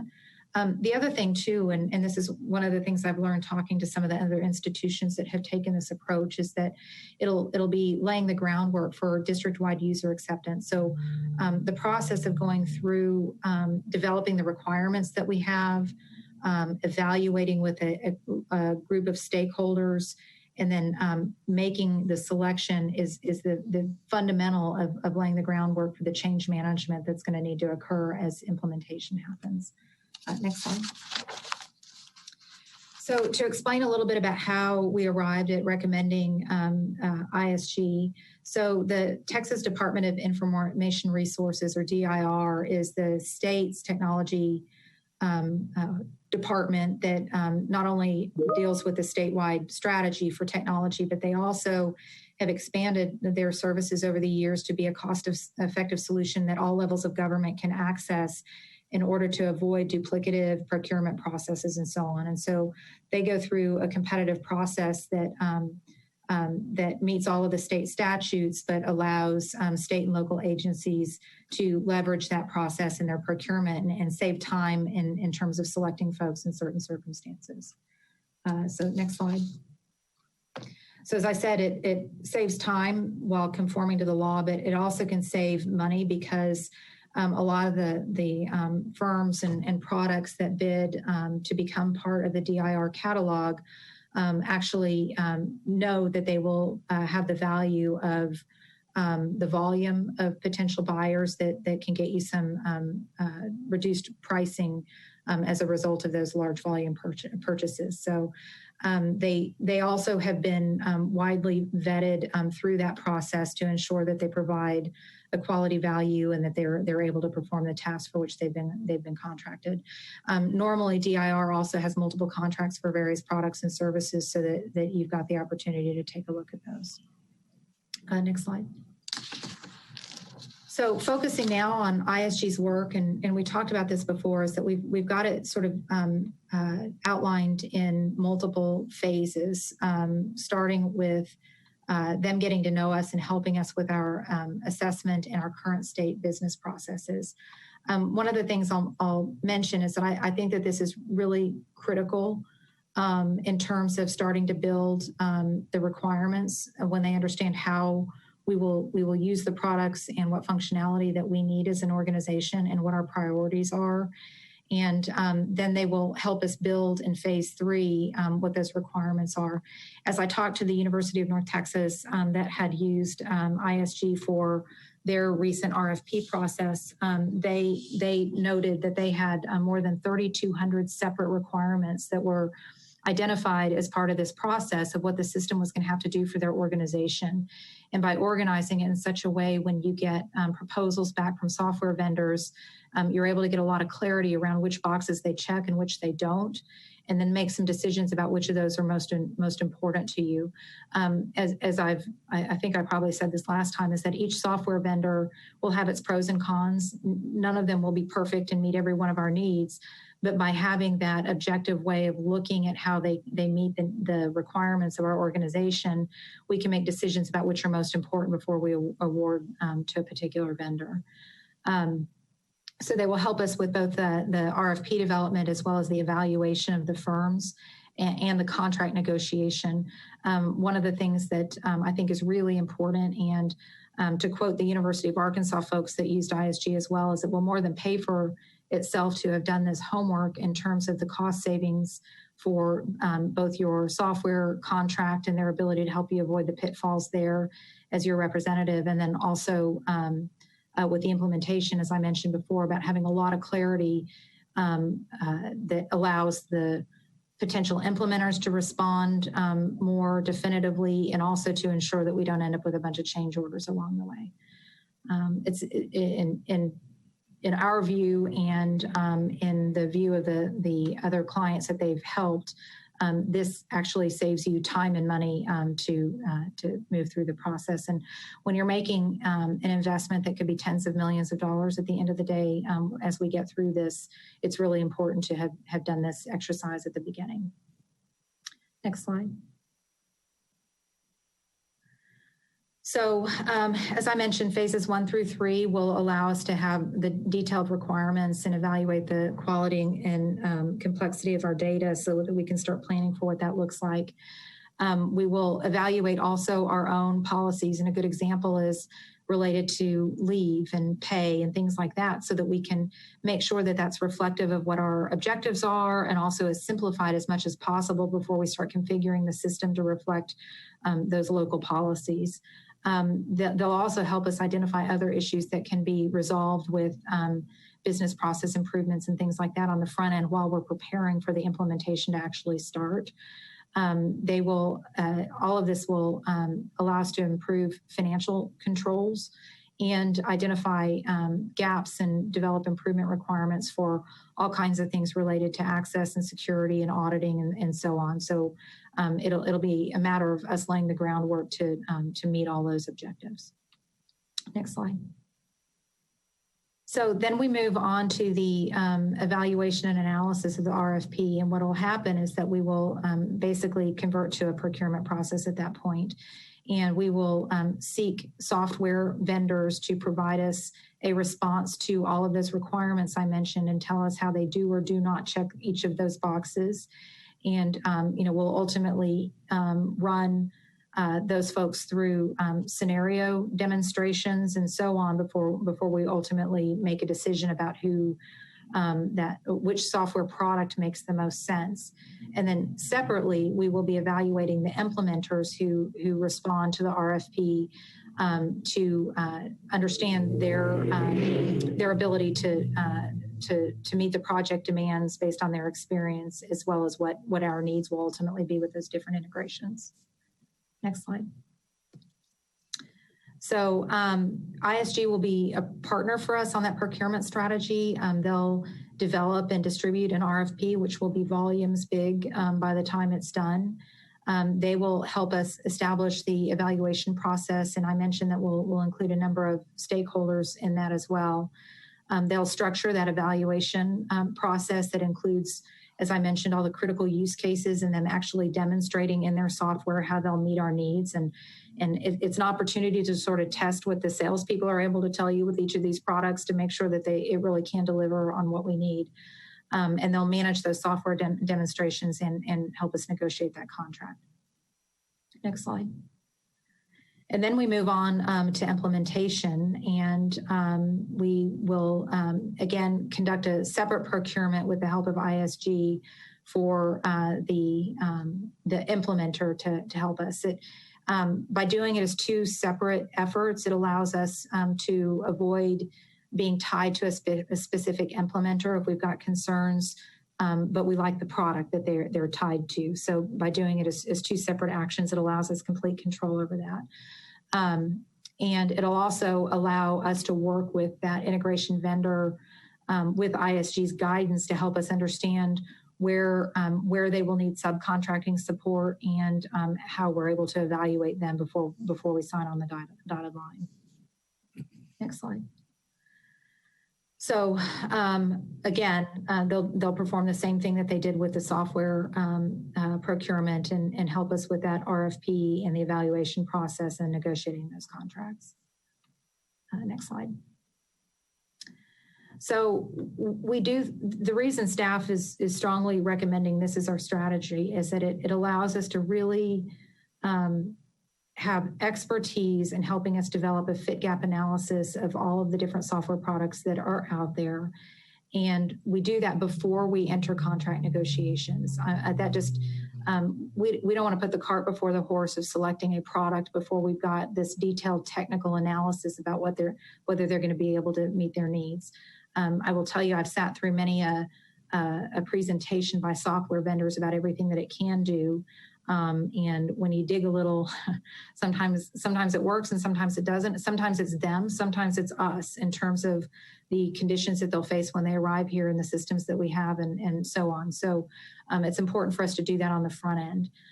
It does allow, as I mentioned, that when we get responses to a formal RFP rather than something less formal, that it'll allow us to really organize those software product attributes and weigh them against each other as we make our decision. And then it'll also allow some objectivity and independence as we go through the process. Next slide. So I've alluded to this already, is that ISG and firms like that have the benefit of having negotiated many contracts for various clients. And so they've got a better sense of what are non-negotiable terms to both software vendors and implementers compared to the things that they know that they've given some relief on in the past. So it'll allow us to get the best possible pricing. It'll allow us to make sure that that we've got the appropriate legal remedies in the contract and so on, that just make sure that we don't have unfavorable terms in the contract that we may not have thought of because we haven't been through this particular process before. But it also allows us to really look at our organization and the various needs across. So there's a lot of attributes of the system that will be needed by staff who are serving students directly and staff who are in the background doing administrative things. There will be different synergies across those work units that we just need to make sure we've got a good understanding that we're meeting those needs. Any other method, in our view, puts us at the negotiating table to purchase a really expensive endeavor without a full, robust understanding of our needs and the capability of the system. And so that's why we've proposed this. Next slide. With that, we'd be happy to answer any questions.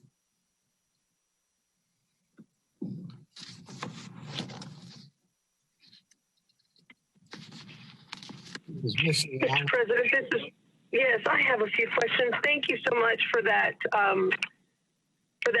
summary, Susan. I really appreciate it, and I know that this has taken a lot of effort to put all of this together, to do some research, follow up, and things like that. I know how difficult it is to formulate all of these things, do the analysis on them, and so I appreciate the extra time that you spent on this. That being said, I just wanted to a couple of things that came to mind when you were speaking.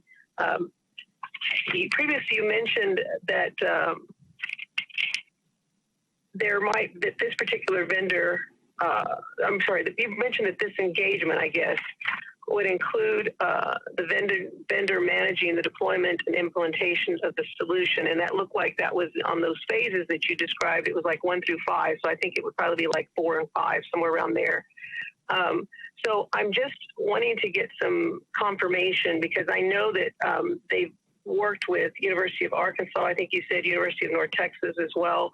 So can you tell us, did they actually manage the deployment and the implementation of the cloud-based platform, or did they just work up through phase 3? Do you know? Well, so let me be really clear. Phase 1 through 5 here is to get us under contract for the software vendor and the implementer. And it is always an option to engage ISG to continue on thereafter to help us oversee some of the implementation aspects if we deem that to be necessary when we get to that point. And speaking to the University of North Texas, they actually just used them for the RFP analysis. They've actually concluded, because they're in the process of opening a new campus in Frisco, that they are going to wait a few years before they proceed with implementation. And so they will make the decision at that point whether they engage ISG to continue on. The University of Arkansas, on the other hand, used them for everything through the RFP. And they also have them on retainer for specific aspects of overseeing their implementation, because they're migrating from multiple products at different colleges and universities in the state of Arkansas. And there are specific areas that they may need the expertise of overseeing that implementation as well. So it's totally a choice of ours once we get through the procurement process about whether we think that there would be value add there for us or not. So this wouldn't even take us through the implementation and deployment of whatever it is that we decide to work, whatever they propose to us as far as consideration. Is that correct? No, it's selection of the implementer, which would include a development statement of work. And so you would have a really robust roadmap about what that implementation would look like thereafter, so that when you get those proposals from the implementers, you know that they know what they're proposing on. Okay. And that work at at these other universities that they listed on their proposal to us. I'm sorry, what was the question? I said, and they have done that successfully with the cloud-based solution at those other colleges that are listed in the proposal that you submit? Okay. All right. The other question I have is approximately how many vendors do you think are likely able to provide a cloud-based solution based on the complexity and size and the volume of, transactions and things that we have going? I mean, are there 10, or there 5, or there 3, or there just... I'm throwing it out there. I think there's probably 5 that are out there in the universe that are the predominant software products that are used by higher ed institutions. Yeah, there are more than 5 out there, but there's probably not more than 5 that we would end up satisfying our needs as it relates to our size and complexity. Yeah, I thought. Okay, thank you for that. Also, how was the scope of the work and timeline determined? So we asked ISG to help us understand what the timeline and how they would break this up and how they've done this for other clients, including UNT. And so they proposed to us what that schedule and the attributes of each phase would be. And so when they proposed the schedule and the scope of work and the timeline, did we, I mean, I just wondered if we asked about whether or not there was any way that we could streamline that timeline, because it sounds like this is very timely that we get this taken care of. And if we're getting to a point that this is going to take a year and this takes us to 2021, and then we're still going to have to get an RFP out to get somebody to implement, and this isn't going until August of next year, we're looking at 2022, 2023 possibly that this gets implemented. So if we're in such, this is very, very timely that we get this taken care of. What did they propose as a way to try to streamline that timeline? So let me be really clear. By the end of the ISG engagement that we said is the 12 to 18 months, we will have the implementer contract in place. And so they will be ready to roll implementation at that point. The one thing I will say, and I've been through an ERP implementation before, I think not giving short shrift to this planning and analysis exercise will save us time in the long run in terms of what the implementation looks like. Their timeline for this did not surprise me because, again, I think one of the things that will occur is that we're going to identify a whole myriad of silos across our organization who understand how individual pieces of this work, and we've got to go through an exercise of really reconciling that and making sure that we're meeting the needs of those groups. And so that just takes time. And so the timeline did not surprise me from that perspective. Okay. So the scope of work was something they gave us, we didn't give them, correct? They determined the scope of work as well? Right. So, I mean, we told them what we were looking to achieve, which is that we had concluded that it was time for us to look at these products and we were going to go through a procurement process. How would they suggest that they would be poised to help us through that process? So knowing that they were selected, because they're part of the DIR, I think that you mentioned, what other options are available to the college at this point if we wanted to explore, to compare to what they're doing to what other vendors could do? So, I mean, again, DIR is established that you can take advantage of some of the time savings of not going through a separate procurement process. Arguably, we could have gone through an RFP on our own and sought proposals from different consulting firms for this phase of the activity.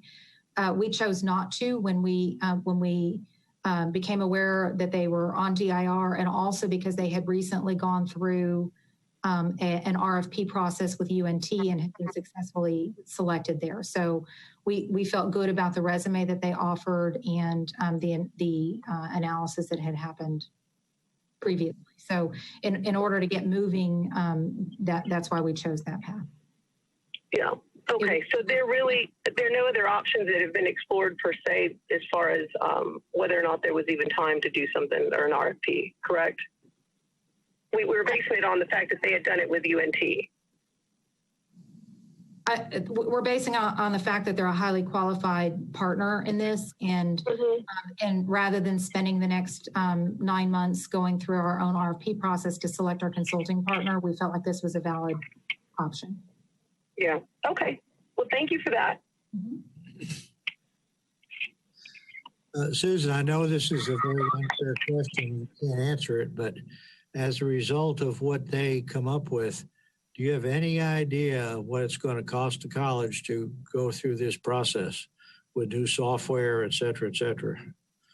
So everyone's afraid to throw out a number, but I do think it will be tens of millions of dollars by the time we go through the entire exercise, again, because of the pervasiveness of the project. That's consistent with what other organizations have had to spend. Okay, that's the acquisition of software and implementation. That's correct. And quite frankly, the most expensive part is the implementation, because you're paying a firm to help you with all of those integrations and to set, to basically set it up for your use. And so that's where the lion's share, and that's where the planning of all of this is really important, so that we can have a really, really good handle on that before we award to an implementer, so that we don't get surprised by costs that we had not anticipated. So if we decide to use ISG to implement, that's a new contract. So ISG would not implement. ISG is a consultant that's like an owner's rep, essentially, to help us manage that process. we could engage them with a separate contract to continue on once we've selected an implementer, to be a little bit of a professional guide to that process if we feel like we need it at that point, but we have not made that decision yet. Okay. Thank you.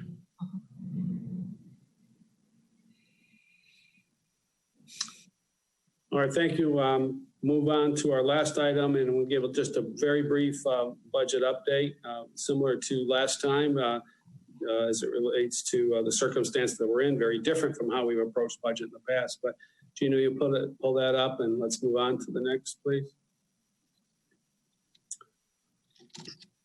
So we want to give a little bit of an update on a revenue forecast. We have some new information that relates to that, and then again, review the timeline for you. So specifically, last month we were asked about the state cut, and we did receive a message that all higher education institutions would have to make plans for a 5% cut. That was on a Tuesday morning. The next 2 days later, right around our budget, our last meeting, when I indicated that we had to plan for that 5%, we did receive word that community colleges were exempt from that. So that's somewhat good news from that 5%. But that's right now. Right now, there is no anticipated state appropriation cut. As you're well aware, the property tax, the evaluations, and what we know in terms of what our allocation will be won't happen until late July, but we do have some preliminary information. There will be somewhat of a very, very small growth, but at the same time, given the times, we also project that the collection rate will be down somewhat. We hope to have known something yesterday, but that a little bit more indication as it relates to what the role would look like. But that's been extended to next week, so we don't have that. That certification, again, will take place July 25th. Plenty of time for our budget adoption. Tuition, well, a scenario that we have is, again, both 5 and 10% scenarios in terms of decrease, if you will. And really that's somewhat based on, what we hear nationally as to what might happen. We do think as things play out over time, that the community college sector will do quite well in the new market, if you will. But right now, the summer enrollment is up. It looks good. The fall enrollment remains down from last year. However, it's picking up at a faster pace than it did last year. So we're behind, but we are beginning to catch up quicker. So next slide, please, Gina. So as we look at those scenarios, and again, very similar to last month, except that we are not planning on a state reduction. And so you can see what will happen in those different scenarios, from a flat a budget to a 5 and 10% cut, both in the enrollment as well as the tax, if you will. So again, this is very different than how we've approached previous years related to budget assumptions. The only thing that we can really guide ourselves at this point is revenue and moving forward, and to be able to put the budget together with any confidence, we're going to have much more solidification as to what our revenue may be. And certainly we'll have that in time for the August 13th next budget session. So, Gina, you go on, please. So we'll continue to look at those revenue sources. Right now, we're monitoring the enrollment, and the staff has done a wonderful job in looking at various methods, alternatives, if you will, to help stay connected and engage with students. That's the thing that we've heard over and over and over again during this time, that it is critical that the college stay connected and engaged with its students, and we haven't had to refine processes as it relates to enrollment. We had 50-some thousand students here in the spring. They got away. Many of them did not graduate, and so they got away before we were able to enroll them in the fall. So we're going through that process. Our normal process for enrolling recent high school graduates was compromised because of not being able to meet face-to-face, and that's being adjusted and addressed online. So there's been a number of activities to help address the enrollment, which obviously connects to the revenue. We are continuing to judiciously look at staffing levels, and considering all those factors. We do not have a hiring freeze. We have somewhat of a frost, if you will, and be very diligent in knowing that there are some positions we absolutely have to have in order to move forward. So we will present the budget recommendation, though, at the August 13th meeting. Gina, thank you. So any questions or comments that you may have related to the budget development, or the adoption in August? Yeah, I attended an audit and finance meeting this morning, and Noah gave a cautious note of optimism in terms of enrollment. He said nationwide, it looks like enrollment will actually be up in the fall. That's very preliminary, obviously, but given the fact that we have, 30 million unemployed people who need training and retraining. Yeah, there's a number of dynamics. Typically people think that, well, and when unemployment is up, colleges do well. That generally is true, but with what we have now, we have masses that have all of a sudden have gone out of work. And so they have to have money to pay for school, or they have to facilitate going to school. Again, a FAFSA is based upon last year's income, not this year's income. So you have a number of factors that, greatly impact whether students will be able to go to school or not. Not to mention that many jobs just simply won't come back, and there will be a probably structural deficit of millions of jobs and that have to be created, and that could create a lot of opportunity for us as well.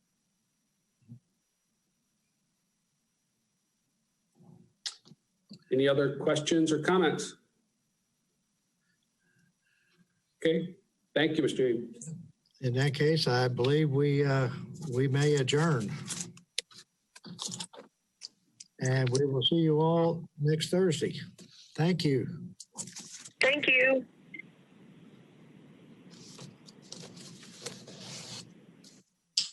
Thank you.